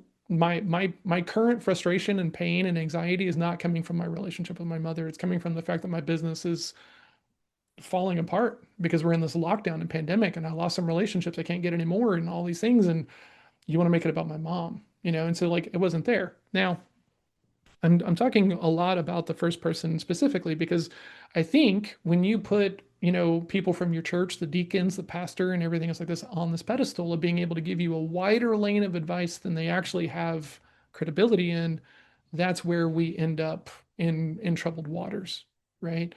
Because I can absolutely see a version to where you can go to your pastor and you can talk about a business situation and they keep it to the faith and all of these things, right? And I can also, it would be impossible to not presume that this is happening in churches all over Sundays and stuff like this, to where people are struggling with business, struggling in sales, struggling in the professional lane, and they turn to the church and they get fed a bunch of advice that shouldn't be given because they don't work in that lane, they don't work in that space, and all the advice is unqualified, right?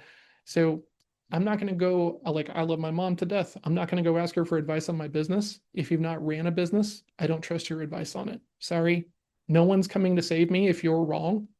So I only take advice from people that work in this lane that I'm working in. Now, there's not anything wrong with that. But if you're under the impression that this wide lane gives them room to give you business advice on your business and the actual details of that business when they've never ran a business, and they run a church that isn't even taxed and the business formation is completely different, and like, yeah, it's a business, and sure, and like, you can make it overlap, but it doesn't mean that it's qualified advice, right? So I think everybody needs people to talk to who are able to navigate a conversation and be aware of their own biases and not push their biases in the form of faith and think that it's okay and irreparably damage people's lives, careers, businesses, and stuff like this. Because, well, God said that it's like out of our hands, so like you don't have to worry about this. That's terrible advice if you don't understand like what part of the business you can take action on and get into and make a positive impact on. So this gets us into part 3, right, of the book, where he this is the one we sort of, I mean, we haven't really been dancing around it, but we kind of sort of led a lot of threads into this space, because I do think my perspective and your mileage will vary. I think Heinlein was actually using this book to make do the kinds of social commentary that you're talking about, right? And I think his point of view is probably closer to yours than to mine, which is fine. Yeah. And when he starts talking about Marx, yeah, I would say that it's much more closer to the semi-professional salesperson's lane than your lane as a leadership development person. Just right, I don't know. Like, I could be wrong, but I think it's probably more gambler-esque. Yeah, kind of a little bit there. And so we get into part 3, and part 3 starts in a place that you would not expect. And it's a weird transition from part 2 to part 3. You opened up with the a description of something going on in the spiral galaxy, which I thought was very interesting. And the sort of mail, the man from Mars, into a carnival, as a carnival sideshow. This is how we are reintroduced to him. As a matter of fact, I want to pick this up here. Let me sort of bring this up. Where is it? Let me see. Yep, assume the fetal position. Yep, building domes. Yeah, here we go. 25, 26. It was the unusual carnival. Rides, cotton candy, distinct flat joints separating marks from dollars. The sex lecture deferred to local opinion, considering Darwin's opinions. The posing show wore what local lawmen decreed. Fearless Fenton did his death-defying dive before the last volley. The 10-in-1 did not have a mentalist. It had a magician. It had no bearded lady. It had a half man, half woman, no sword swallower, but a fire eater. No tattooed man, but a tattooed lady who was also a snake charmer. And for the blow-off, she appeared absolutely nude, clothed only in the bare living flesh in exotic designs. Any mark who found 1 square inch untattooed below her neckline would win $20. The prize went unclaimed. Miss Paiwanowski posed in bare living flesh, her own, and a 14 boa. The Ministerial Alliance could not complain. As further promotion for the boa, she stood on a stool in a canvas tank containing a dozen cobras. Besides, the lighting was poor. So I open there, and then you just go off to the races.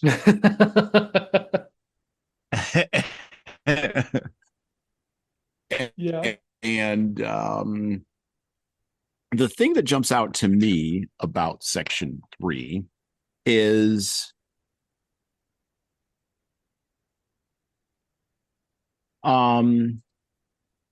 the way that Heinlein begins to construct an eschatology that a man from Mars can get behind. So there's the entire concept of water brothers, which has been explored throughout the book. Then there's also what Mr. Smith may or may not have done to the head of the Church of the New the Phosphorite Church of the New Revelation. Mhm. And that's an interesting little sidebar that he sort of jogged more troubling for his conformist audience back in the 1950s and 1960s. And then you have you have a question that he poses, which I think is a question we've been struggling with this entire episode. Is a belief in a transcendent anything, whether it's a transcendent politician or a transcendent man or a transcendent God, is that a belief for, is that a vain pursuit for the merely naive, or is that a fanatical pursuit for the truly deceived? Right? Ooh, well worded, sir. Yeah. And the people that he begins to gather around him, from the Muslim we talked about earlier, all the way to the person who was the guy who ran Jubal Harshaw's security, who was initially skeptical and stood in for, I think in Heinlein's brain, the conformist everyman, and that Heinlein really was like railing against. 50s dad. 50s dad, yeah. Father knows best, right? Yep. All the way to Jubal Harshaw and his cynicism and skepticism, to Jill and her belief in her, to your point earlier, her love of him. These people he begins to accrete around himself, the man from Mars does in part 3. And it was at this part that I did think, oh yeah, he's going to start a church, because why not? That seemed to be the outgrowth. Well, but I think if this book were written now, he would start a political party. Oh, I think so too. I think so, yeah. Oh my God. That's where I'm going. Yeah, for sure. Right? Like, oh, hold on a second. He would accrete Elon Musk around him, and then he would start a political party. Yeah. He just Holy would. smokes. Yeah, right? Like, well, okay. And so I have a slightly different perspective here as well, right? Once Yeah. again, being a white guy in the South who had a church phase and then decided it wasn't for me, and then has had 1,000 people since then try to convert me and take me to church, is that like when they're talking to that one senator who's part of the church and everything, like Yep. that's the tipping point, right? Yep. And Yep. so, what I love about it is at the beginning of this segment, which you're not really brought up yet, is all the filtering that Jubal puts into place, so that way this man is not overwhelmed with all the attention and grifting and manipulation and everything else like this that he goes into. Because like the book, I think, does a really cool job of trying to showcase like how they were filtering things. But then I also, the thing about Jubal that I like a lot, and I don't know if you see this or not, but I see him as like this very libertarian person. Oh yeah. Right, because like Oh he goes yeah. after Jill for like inadvertently bringing in her, Christian values and beliefs and everything else like this. And he sees that people want to keep, that Ben wants to keep him away from the church and everything, and he was like, he's got to be his own guy, he's got to go figure these things out and stuff like that. And so what I thought was especially real was the the ambassador from the church, right? The senator who's holding power and everything, and how he's trying to figure out a way so that way he can come get this guy and take him to church and everything else. Like, and he's realizing, like a salesperson realizes, that the front door is not the best way to get through this thing through Jubal. So let's try to find a way in, so that way I can deal with my champion, right? And as a salesperson, champions are a very, very well known label. Let's go directly to the source. So they start sending mail directly to him, and because Jubal is being like this person of like he's going to have to grow up and everything else like this, he doesn't keep him from it, right? Whereas I think if we look at Yeah. that time and we look at the time whenever we were raised and everything, like there's a reason why my brother was like, "Hey, don't tell mom you're reading these books." I wasn't allowed to watch The Simpsons. Like my family thought that was like high, I can't believe it. This is going to ruin society, right? And there was one time that my brother was playing Dungeons and Dragons, and I was playing with him, and my mom came in. What are you guys doing? Dungeons and Dragons. No, I'm not in this house. You're not. And so the removal of things from people in authority versus we trust you enough to make your own decisions, right? And to me, I think how do I say this intentionally? I think that if more people were okay, here are your options. I'm here to support you and pick Mhm. whichever ones you want. Then we would have less of that band of I must sell you because then I'll feel better for the decisions that I have made. That I think is very prevalent in the lane of, that salesperson Christianity thing that is very, very common here in the South. I think, yeah, I see. So the name you said, right at the beginning there, way back in the beginning of our episode, and I kind of left it for a minute because I wanted to come back Mhm. to it. You said a name that's very important, and I'm going to say a bunch of other names that I associate with it, right? So you Okay. said Kenneth Copeland. Mhm. You are Mhm. not the first person that I run into who looked at the influence of. I'm going to get in a whole lot of trouble here, but this is going to tell you where I land on this. So here I go. You're not the first person who has told me that they watched relatives influenced by who they loved, influenced by that religious flim flam man, that religious matchstick man, and that turned them away from a real relationship with Jesus Christ. Yeah, I can see that. And Kenneth Copeland in my brain, this will tell you where my eschatology is and my philosophy is when it comes to Christianity and to religion. I lump him in with Joel Osteen and Mhm. Tony Robbins Yep, we're in the same and boat. to a certain degree Hal Lindsey, who wrote the book The Late Great Planet Earth, which kicked off a whole, you may not be familiar with that book, but it kicked off a Not at whole all. lot of ridiculousness in Christian eschatology and dispensationalism, premillennialism, amillennialism, postmillennialism. Massive damage that guy's writing did to American Christianity in the late 20th century. And I even am beginning to, and I'll publicly admit to this now, and then you can all scald me later. Um, I have a problem with Billy Graham. Oh, same. Yeah, he's the Okay. same. He's the same. He's a newer version of the same thing, in my opinion. And so the kinds of people that came out of Billy Graham's efforts in the 1960s to convert stadiums of people, there's a direct line there to Kenneth Copeland. Now, with all of that said, now I've mentioned who I have a problem with and I've named Mhm. names. I think in 2025, the names change and the ideology shifted, has the ideological pole has shifted away from religion to politics. I do agree with But you. the flim flam men and the matchstick men and the con man looking for the marks are the same. Agreed. Except the problem is the people who have substituted politics for religion think they're too sophisticated to get taken. That's the problem. And that goes back that like, dude, uh I have so much to say on this topic, and I'm so glad that you said Tony Robbins in that thing because he's the same. He's the exact same, right? And Yeah. I even think guys like Hormozy are very similar, right? You're Mm-hmm. you're Oh, yeah. you're appealing to a group, you're pushing nothing but try hard, and I did it, so you can do it, and everything else like this. And then whenever anyone has any struggles or problems, you didn't want it bad enough. You didn't have enough faith. You didn't try hard enough. You didn't push hard enough, right? And it's the same thing that like Grant Cardone talks about and all the Mm-hmm. bad sales coaching and sales leadership because it's the easiest thing, it's the easiest angle in the book, right?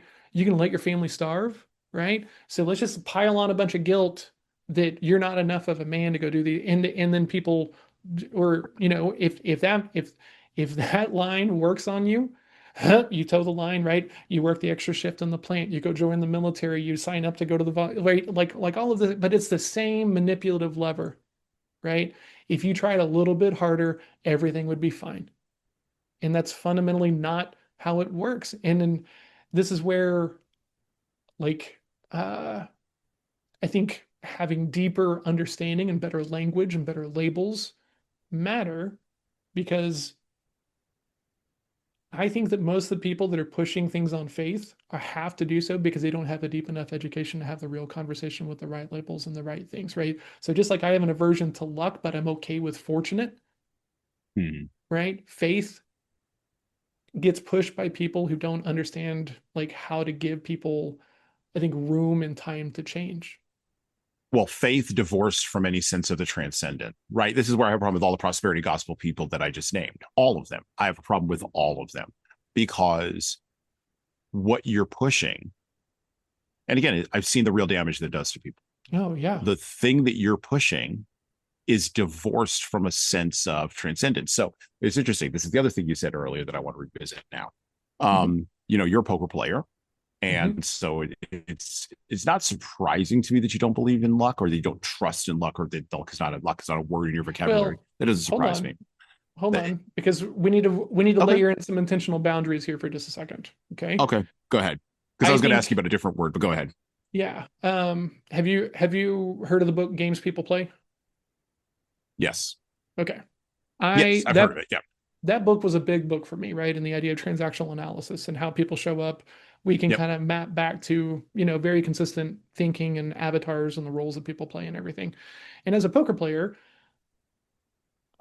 as a strategist in general, right? Because I approach everything from the lens of strategy, because I don't want to be the guy who can't figure out a better way to crack the nut. Okay.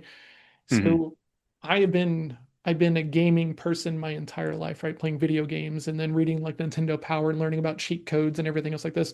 But then also spending enough time with gaming that I kind of have a gist of how gaming, or how most games work, right? And I can think about inherent strategy that is easy for me because I play a lot of these games, right? Now, this is a very unpopular conversation around my household because my wife thinks that I'm just the luckiest person on the planet because every time we play games together, I win more than I lose, right?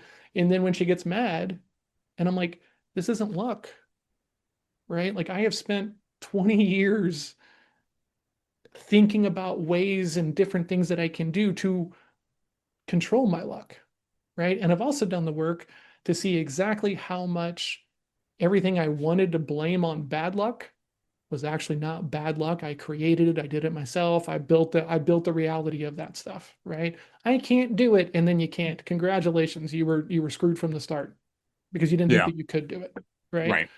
So when I talk about this with my wife, we were getting really ramped up around this idea of like luck and everything, you know, because I think that anybody who has a phone and an internet connection can have the same path of success that I have. You just have to make certain decisions. The first one is that it's worth it, right? A lot of people don't want to make that decision, and that's okay, right? But I'm not the luckiest person on the planet. If anything, most of my history and experience shows just how unlucky I am and how much I have to be disciplined enough to put in the effort to get to the places that I'm going, right? So I can go be the poker player who goes to the casino, sits down, and doesn't pay attention to anything else at all and blame the whole thing on luck. Or I can be the poker player who goes to the casino and realizes that better players are going to play at higher levels and tourists are going to play at lower levels, and learn signals of strategy to figure out which games are going to be easier to win in and which ones are going to be harder to win in. And I can also study math and probabilities and science and odds and everything else like this. So that way, while we're both playing a game that's based upon luck, I am fundamentally functioning at like 3 higher levels than the person who's just like, well, I hope I get aces. Cool. I don't need aces to beat you. It's going to be just fine. And even if you do get aces and take a big pot of me, if we sit here for long, I'll get it back because I have the strategies, I have the knowledge, I have the experience to navigate this chaos in a way that is going to make me a better mechanism in the moment. Okay. This is the same thing as martial arts thinking, right? If someone says, hey, son, when you get in a fight, it's just lucky that you end up winning. Do you believe that to be true? No. No. Exactly. I believe in I believe in preparation. Exactly. That's what I believe in as well, right? And so when as a poker player, I know that I can go study things that lead to me winning more. And as a fighter, I know that I can go study things and study the right things, right? And actually spar and not just do forums, but actually spar and pressure test. And that leads me to being a better mechanism in the moment. And as a sales coach and consultant, I can show people very quickly the difference between a conversation that's going to lead to more probabilities of no versus a conversation that will lead to more probabilities of yes. But these are probabilities in and of themselves. But a strategic person is always thinking about the probabilities and the levers that they can use. So I'm fortunate to have gotten to this place that I have, right? I have met some very cool people. I've had people pour into me. I've had opportunities to do so. But at a certain page, we have to agree that it's no longer luck. So when I the word, because the word luck comes loaded, and I'm glad you sort of framed that out. The word I was going to substitute for that, because I do believe in this word, is the word providence. It's an old school word. Okay, so what's your definition of that word? Providence is the all of the stuff, and you can frame it out as percentages if you would like, but it's all of the stuff that you can't control. So we can control everything that we can control out to whatever instance we need to do that. Mm-hmm. Preparation, of course, is better than no preparation.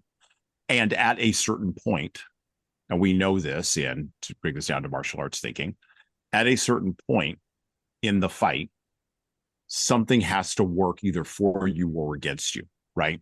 Now, if you're prepared and you've put in the reps and you've put in the drilling, the likelihood that you will see the thing that will work out for you is increased versus you not putting in the reps, not putting in the drilling, not doing the preparing. The likelihood that you're going to see that is zero. This is why the guys who are very much like, I just see red and go, bro.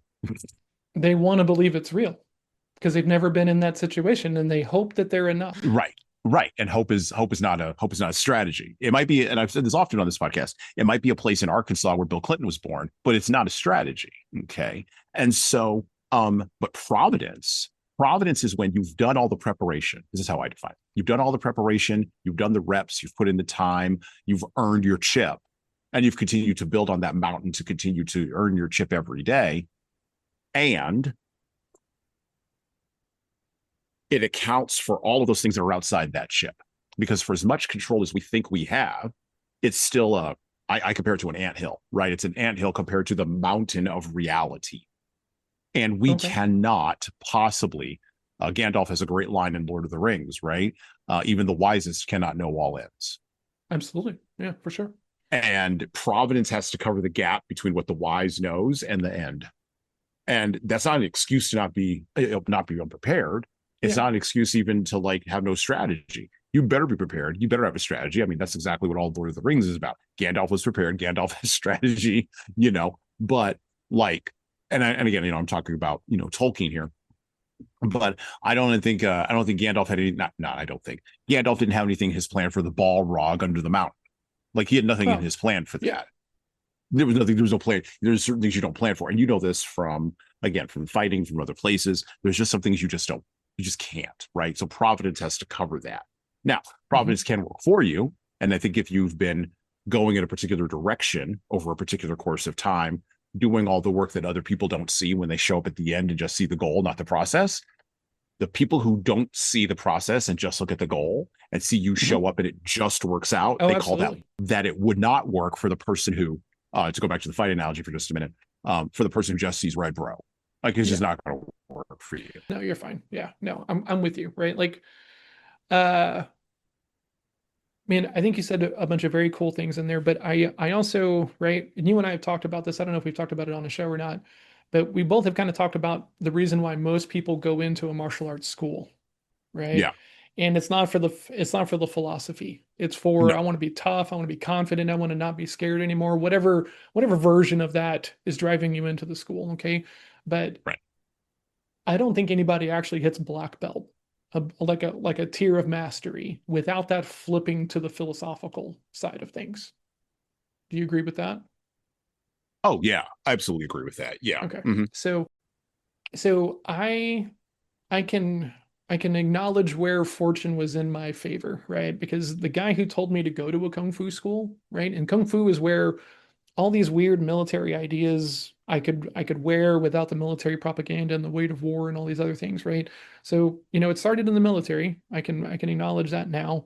I honed it in martial arts training, right? After I'd made the swap of like, I'm not here to be tough. I'm here to be different, right? And different is okay and stuff like this. So I do think that it's very easy for lots of people to never turn and face and be open to the idea of a different philosophy, right? And there were people in my school who had been training longer than me, right? And I think that they would tell you that they're better at it than I am, right? But I think if you go and you talk to people that have been trained by both me and them, I think that the people that have like learned from both of us would tell you that I can educate and teach it better than they can, okay? Mm-hmm. Because I'm talking about the philosophy. I'm talking about the fact that, like, hey, it's okay not to fight. It's okay Yeah. to like not get into a scrap. It's okay to not close this deal. Now, you need to have certain other things around you for this to be okay, Right. right? But this is where it all kind of comes back down to how the lane is funneled. Right. Okay. Yeah. Like, I live in Fort Worth, Texas, right? And for those who don't know, I live right outside of this little bitty subdivision called White Settlement. Okay. Now, I live in 2025, right? And that's great because I have access to the internet. I have access to whatever news and media I can educate myself enough to have value on to go check consistently. But let's go back to 19, even call it 80, right? The only source of news you get is what's coming on the TV or what's being delivered in your newspaper mailbox that they're willing to give to you for free, right? And if they're not aware of their biases of like, well, no, we're not going to talk about that because I think this is right. Or let's pretend that you're just like one of my sales coaches who told me one time because he didn't like a political post that salespeople don't talk about politics, when really, if I was talking about his politics, it would have been really okay. Mm-hmm. Right. So there's all of these things. And sometimes it does come from a place of like good natured intent. Hey, Mm-hmm. you really want to make it about that? Right. Hey, John, you sure you want a beard and long hair? Some people might short say to you, right? But if there's no lane for any other opportunity, I think that Mm-hmm. that's where we screw the pooch, Yeah, I would agree with that. right? Yeah. Because if there wasn't suppression and all lanes were open, then I think everyone's a lot more comfortable in the lanes that they actually end up being in, right?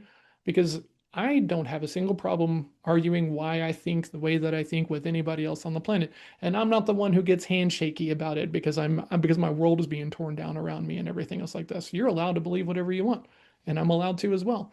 But it's whenever there's fear that you're not going to pick my side, so we're going to just close off this lane. That's where I have a problem. Yeah. That's where I Okay. think that we get into it being all sideways. And so Mhm.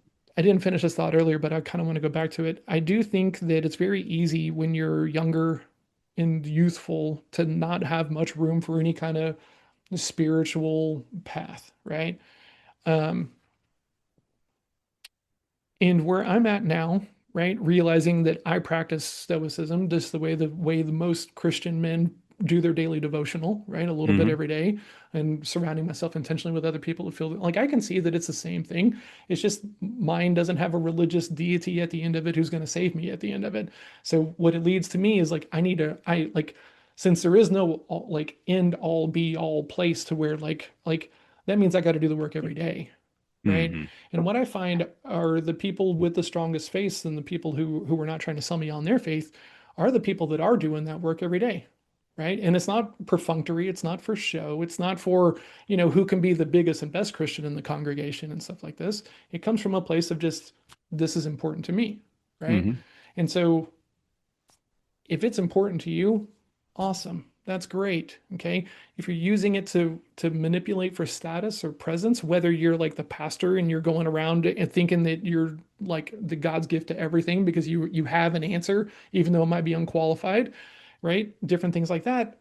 And it's coming from a place of like, well, I'm going to hold this away from you because I want to give Mhm. you the answer that we believe in. That's where I got to jump ship.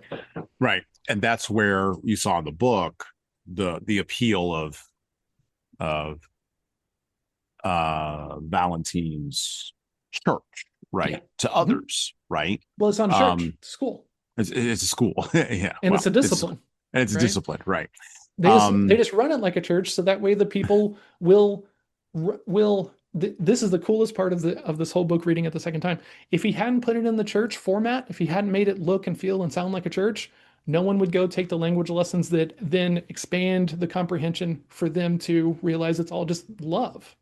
So I would love to see that in a political party. But I Same. think, but Right? here's the But thing. like, Here's the problem. Here's the but- problem. I think a political party is too much focused on. So this is why you need both. Oh gosh. Okay. So We've been talking for a long I time, think that this is but where you're going to say that this is why both lanes need to matter, right? right, The political party as well as the spiritual lane. And right. I fundamentally agree with you, right? Yeah, We're church and state. We need exactly. both. We need You both, need and they both. need to be separated, in my personal opinion, because Mhm. if if what we're trying to say is that to live here you must be a God-fearing Christian and go to church every Sunday, or else you don't belong here. If that's what we're trying to say, I don't really think that that holds weight, Mhm. personally. I Now, also, I would add to that. I don't think it holds weight when we say, as we are saying in a lot of places, you need to, and I see this in workplaces. You need to monitor yourself politically and say the right things so you don't get sent to HR. That's the mini version of now. Again, but that's I have no problem. I have no I think problem that's with. attached to like 15 other things, though. Well, Right? but here's the thing. Here's the thing. I don't think that. No, let me frame it this way. Let's look at Jubal. This is a good way to get into this. Okay. So, or to enter this. So, Jubal, the problems that a modern feminist would have, would have with Jubal have absolutely nothing to do with his religion because he didn't have one. Yeah. They have everything to do with his cultural orientation, which comes from his politics. To your point earlier, his libertarianism, right? So I have a question about that just real quick. So Yeah. are you saying that if you don't have religion, your cultural values have to come from politics? Or are you saying that that's what happened in the book? I'm saying that they will. Well, no, so I'm saying that in the book, the replacement for the politics was religion. And in reality, in 2025, the replacement for the religion has become politics and political views, because think about it. And by the way, I'm going off of a very simple political philosophy. So the feminists all said back in the 1970s that the personal was political. Okay, well, you open up that door with the atomization of the individual away from the structures that we were talking about previously, like tradition and community and family. What does the individual have to anchor themselves to then if the personal is political? And by the way, if every decision that you make has a political consequence, let's fast forward to our current era where the kind of shoes I wear is a political signal when I'm dating, and I'm not dating, but I hear things. The kinds of shoes I'm wearing is a political signal about whether or not I can even connect with somebody at an emotional level. That to me indicates the full, for lack of a better term, the fulfilling of politics in a religious realm for a certain group of people. And by the way, I believe that group of people is actually fairly large in this country. I don't believe it's tiny. I believe that and whether or not we think that's a good thing or a bad thing, that's a different kind of conversation. Yeah, that's I just think it's actually already, I think the fulfillment has occurred. I think we've reached the high watermark of politics, just like in the 1950s, we reached the high watermark of religion. I think we've reached the high watermark of politics in this country. And now people are, and I think it's going to happen in the younger generations, not the older ones. And maybe this is just back to my original point way back at the beginning of this. I think people are going to, no, maybe this is just a swing in the pendulum as it goes back and forth in the natural evolution of the United States of America. But I do think that after 250 years as the longest standing constitutional republic on the face of the planet, I think we have to become a mature country by hook or by crook. We have to be. We have to figure it out. And what does mature country mean in your opinion? I think it means a lot of different things, but I think at the political and at the religious end, you have to have a religious, for lack of a better term, eschatology. And this ties into some things we're going to talk about here at the end. So let's go ahead and pull this in. I think you have to have an eschatology that somehow deals with, or not eschatology, sorry, a religious philosophy that somehow deals with the cultural and social mores that continue to bedevil us throughout history. So we don't have Explain just mores just real quick. ideas, Okay. paths, precedents, right? So Okay. we don't have the reason why we are so, one of the main reasons why we twist ourselves into knots about race. One of the reasons why. And it doesn't actually have anything to do with the Civil War or even the Civil Rights Movement.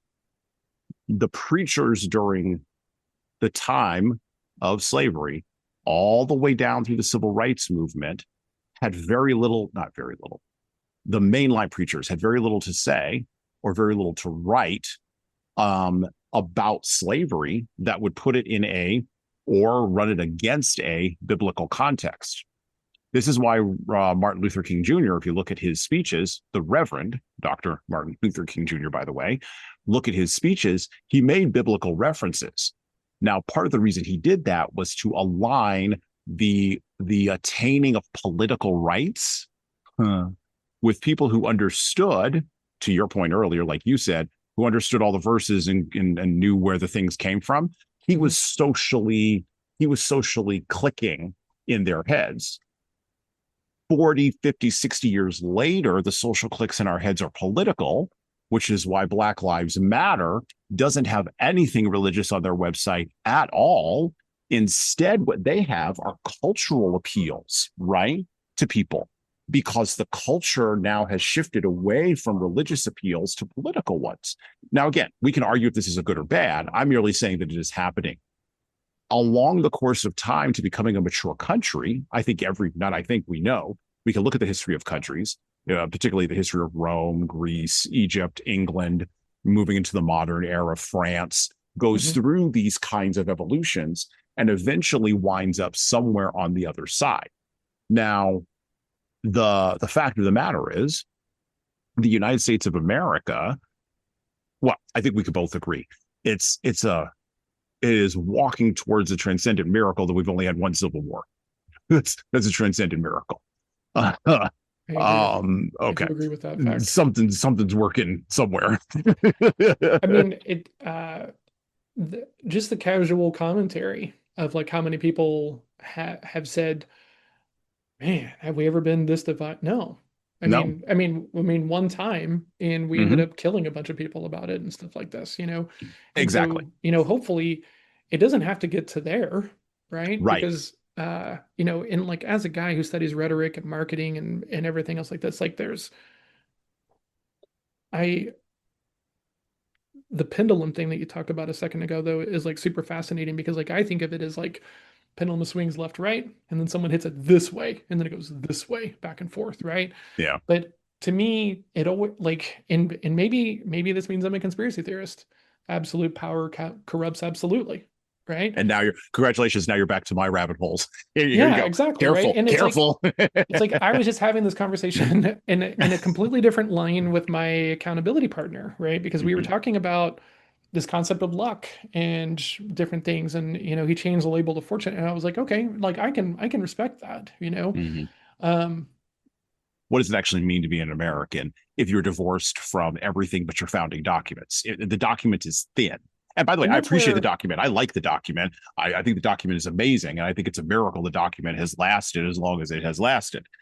But the document in and of itself, both politically left and politically right, has been stretched thin. Yeah. Everyone feels like they're radically clear on the original intent of the founders. And I would wager that if we could have a Bill and Ted style phone booth and any one of those guys stepped out of it right now, they would be so overwhelmed with the progress and innovation and everything else like this that they would be so floored, and I would imagine that if we polled all of them, the overwhelming majority would be like, we should have changed some stuff, right? Like we didn't think you guys were going to get this far. That's right. That's right. Because that's right. we can only be as innovative as like we're able to see, right? So they weren't thinking this far. That after my trip to the Southwest, don't bleep me. But I went to Roswell, right? We drove Yeah. past there, right? I went to the Museum of Nuclear History and everything else like this. Like, you're telling me those guys were thinking about that capability when they're writing that document? Absolutely not, right? So the idea that like, well, we should remain is absolutely insane, right? Like, we wouldn't let kindergartners write laws. Yes, and there's always pieces of that document we want to keep. Absolutely, So right? And so we can't throw it all the way out. everybody's very passionate. I always mention this. Everybody's very passionate about the First Amendment. Mhm. Left, right, and center. Everybody's passionate about the First Amendment. And that's fine. Let's be passionate about the First Amendment. Matter of fact, you know what? I've been reading some things in the last couple of years about some folks wanting to call a constitutional convention about the Second Amendment. I say, go ahead, pull that smoke wagon, go right on ahead, call a constitutional convention about the Second Amendment. Go right on ahead, because see, here's the thing. Well, no, it'll work. It's fine. No, actually I think that would work. But here's the thing: when we all show up and we're all rambunctious, which we are, and when we're all rambunctious and yelling at each other, one of the things that's going to be put forth by some delegate from some state that someone will find to be offensive, but they will have a right to be there, will be, hey, I will raise you the 19th Amendment. How about that? The 19th Amendment was the one that gave women the right to vote. So let's talk about amendments. Let's actually have a conversation about amendments. And the second you say that, by the way, all of a sudden, all the conversation flattens out. Because here's the thing: the strength of the document, even though it is thin and stretched, I think you and I could both agree on that. The strength of the founding of the Constitution and the strength of the Declaration of Independence, the two founding documents, lies not in the fact that it's thin, because it is. Mm-hmm. It lies in the fact that it appealed, interestingly enough, to something that we have forgotten about. It appealed to, and I make this kind of point on my July 4th episodes, where I always talk about the Declaration of Independence and the Constitution, always finding new things in there, right? Going back and look at the original writings, go back and look at what they originally said, all these kinds of things. And what you find there is a remarkable depth of understanding about human nature and how that is unchanging across time. Absolutely. Right now, I have not done all the study on the background stuff that you have around it and everything else like this, right? But willing to take you at your word. But man, the depth of human understanding is going to be limited to the weaponry of the time. While I know that they're like, well, there's going to be someone who takes advantage of this and everything else like this, I promise you they weren't thinking about tanks. They weren't thinking about drones. They weren't thinking about all these things that everyone has so much access to right now. No, they were not. But they also weren't thinking about us expanding the franchise to women and slaves. Oh, I agree. All the more reason that like we need to go back over the whole document and like, okay, let's acknowledge that some things have changed, right? And like, hey, let's maybe weigh this out intentionally with all this new knowledge that we have, right? Because like it's a very easy way to not have to argue about things you don't want to argue about as a politician, is how I think about it. Well, right? And it's easy a way for you also become to the point that I'm trying to get to here. It's easy for us to become matchstick men and flim-flam men and make appeals to that document. By the way, I do think both documents are going to struggle when we get to ideas of, this one's coming up around the corner, so everybody get ready. You heard it here first. I think I know what you're going to say. Oh, yeah. Personhood for humanoid robots. We talked about it with Philip K. Dick. I did. I think that is on the docket. I absolutely think that is on the docket. What timeline do you think that is going to show up? Just out of curiosity, I've been thinking about it since we talked about it. Yeah. So I usually measure these things from the framing of my youngest child forward. Okay. Not my oldest child forward, because my oldest child forward will have agency, but why will he have agency, but the younger kid will not? Because no, I didn't say the younger kid won't. I said that he will have agency. He has agency to either stop or move things forward underneath the current historical structure that he understands, because he's imbued with that. Whereas my youngest child forward, and you always see this with the last child, the youngest child is going to, just like the Terrans going to Mars, going to take that next logical step. because he's underneath a completely different historical rubric with a completely different set of historical understandings. Okay. Or I'll frame it in a military fashion. The oldest child is always the general that fights the last war. And the youngest child is always the rebel that's pushing for the next war and can see the next war. So you asked me my timeline. My youngest child is 8 years old. Mm-hmm. I think that we will start having this conversation by the time he's probably 30. So 22 years, maybe 25 at the outset. We'll start having because what's being laid right now is the foundation for this conversation. And part of the bricks that are being laid in the groundwork for this conversation are the bricks around the manipulation of biology. Can a man be a woman? Can a woman be a man? What does that actually mean? That's one of the big ones. But then the second one is, of course, AI and LLMs. Then the third big one is energy and data centers and who gets to own what energy where, because you need a bunch of energy to power all this stuff. Yeah, there you go. And then the fourth great rail, which no one has talked about, is the governmental social structure that's going to that's going to ensure security. Well, it's going to ensure security for people who are elderly. Because that's where I thought you were going to go. Because the Japanese, by the way, have already gone in this direction. Because if there's not enough fertility, because enough babies weren't made to take care of all the old people who are getting old, you're going to have a fertility crisis. I'm not the first person to point this out. People other than Elon Musk have pointed it out as well. It's absolutely happening. So forgive me if I'm not taking a bunch of advice from that it's guy. Okay. It's okay. You don't have to. I'm saying he's been joined by a bunch of other people, both on the left and right, who are noting this. So if fertility's in the toilet, that means taxation, because you always tax future workers, not past ones. Taxation will be in the toilet. So how do you cover the gap? I think those are four big bricks: biology, AI, energy, and money, particularly money tied to governmental policy. You bring those, I just made a hand motion for those of you who are listening, and you bring those fingers together, like in Gangs of New York, you bring those fingers together, now you've got a grip and becomes a fist.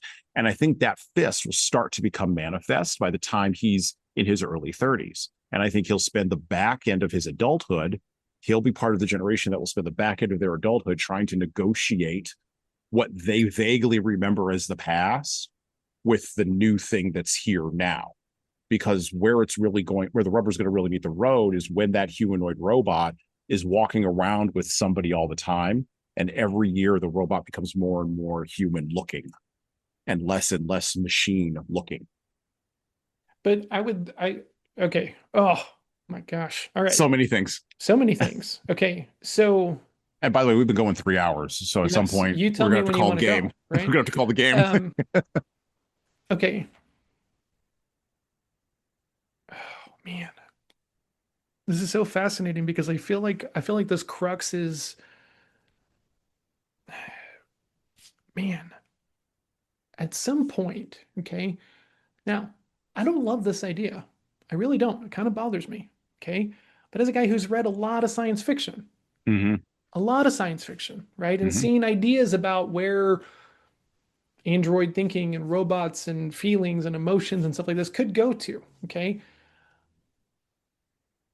Here's the view that I have, okay? In Jesan's mind, a robot, no matter how advanced or anything else like this, will never, ever, ever, ever, ever have the rights of a human being, right? And I can see a lane where that makes sense, okay? But I'm also a guy who reads a lot of science fiction, right? So why would we limit it so that way they can't be part of it, right? If they are taking care of our elderly people, if these things are happening, like. It would feel the same to me that we're trying to find rules and laws to stipulate that we can't do these things, which then just leads to them like overthrowing us because like we kept them out of the party for too long and everything else like this, right?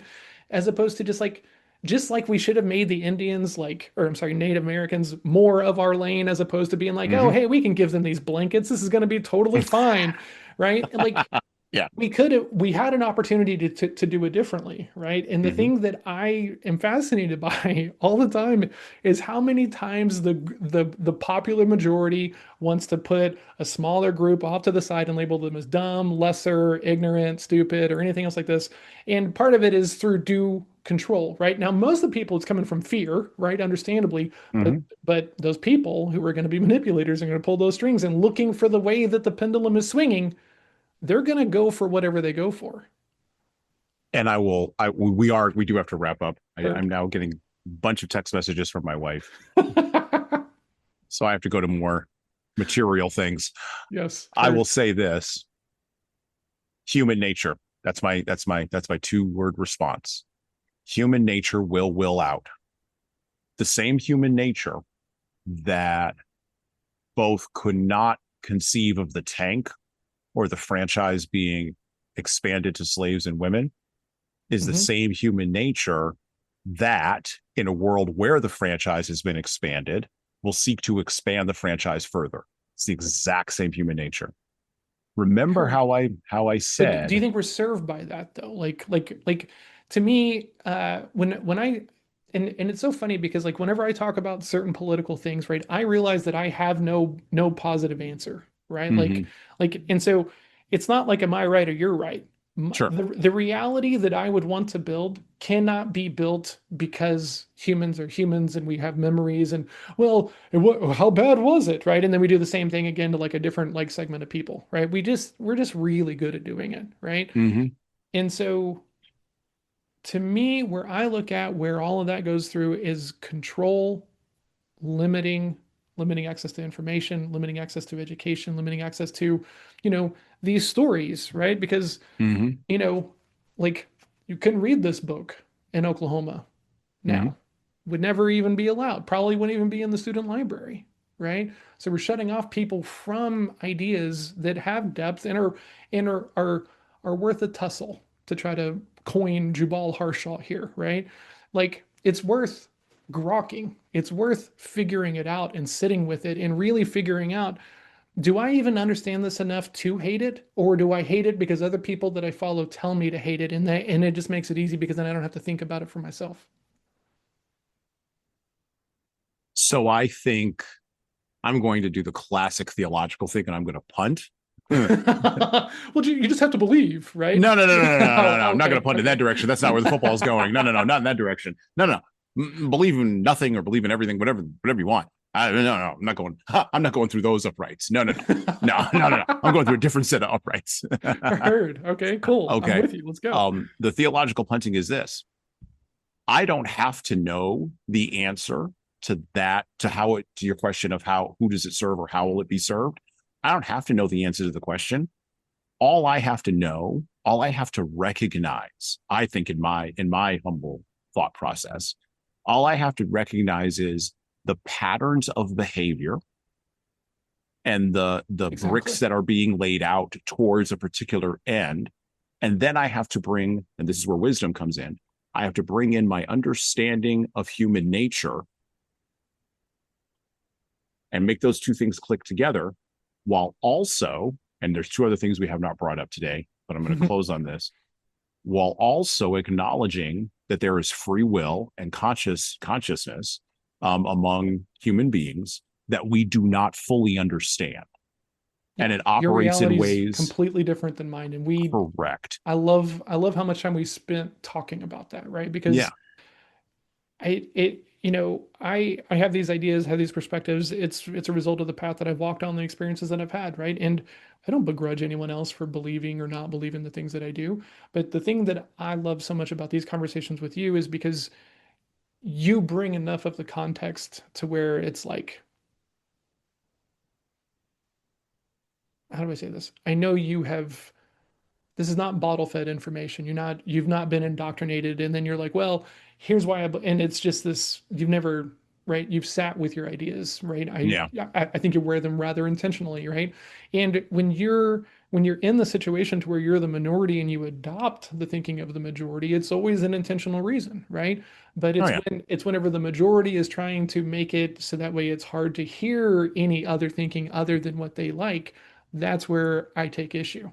right? Right. Right. And if I had been born in a different time, Mhm. I would have been a different person. And that seems like a glib statement to make, But but it's it's absolutely true. but it's Like, absolutely the truth, right? yeah. And so the people who will be born, my grandchildren, right? I was Mhm. joking with my wife about this in a different kind of context a while ago. And I just said, our grandchildren are going to say things to us that we will not understand. We have to be prepared for that. We have Yeah. to be prepared for the idea that they are going to come from a worldview that will be as separated from our formative worldview as we were Mhm. from our parents' formative worldview.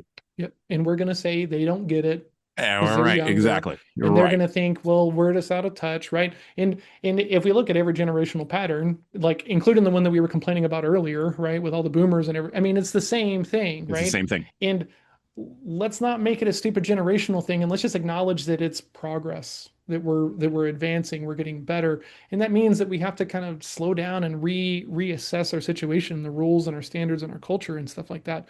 But I think it's super easy to try to hold on to a lane of tradition because it's easier than change, right? And so not to lean too much in the Mhm. political kind of realm or whatever, because I try to stay out of it. I think that one lane has a very tight message that is very easy for everyone to understand, right? Small government, Mhm. less taxes, have more freedom, and everything else like that. And I think it's easy to fall into that. Can't tell me what to do? Absolutely, right? And so then we start, and then we don't continue to inform ourselves, right? We don't Right. continue to go learn. We see something that we like and we learn 20% of it, and then we enable the Dunning-Kruger effect and run around like we're, CrossFit, vegans and everything. And it's like, oh, okay, cool. Yeah, you should stop eating meat. How long have you been vegan? 30 minutes, but it's the coolest thing ever. It's like, cool. Come back and talk to me after like 90 days because I Yeah. don't even think you know what you're getting into. Right. And it's just easy, right? Like, and when you understand the levers of rhetoric and persuasion and psychology, there are people who just want ease, right? And Oh people who yeah. get that and bottle feed ease to people that are looking for it because they're struggling, they have something else. Like hope is a tasty medicine that goes down pretty rough. Yep. I'm going to let that be the last word. With that I promise you all that we would pose a bunch of unanswerable questions and at least have a compelling conversation. And it's been over 3 hours, and I want to thank John Hill for joining me today, for challenging us, for challenging me, for allowing himself to be challenged, not only by Robert Heinlein's Stranger in a Strange Land and the ideas that are in it, but also by the ideas that come out of it as it moves forward in history and in time. So, with that, well, we're out. Thank you for listening to the Leadership Lessons from the Great Books podcast today. And now that you've made it this far, you should subscribe to the audio version of this show on all the major podcast players, including Apple iTunes, Spotify, YouTube Music, and everywhere else where podcasts are available. There's also a video version of our podcast on our YouTube channel. Like and subscribe to the video version of this podcast on the Leadership Toolbox channel on YouTube. Just search for Leadership Toolbox and hit the subscribe button there on YouTube. And while you're doing that, leave a 5-star review if you like what we're doing here on Apple, Spotify, and YouTube. Just go below the player and hit 5 stars. We need those reviews to grow, and it's the easiest way to help grow this show. And tell all your friends, of course, in leadership. By the way, if you don't like what we're doing here, well, you can always listen to another leadership show. There are several other good ones out there. At least that's what I've heard. All right. Well, that's it for me.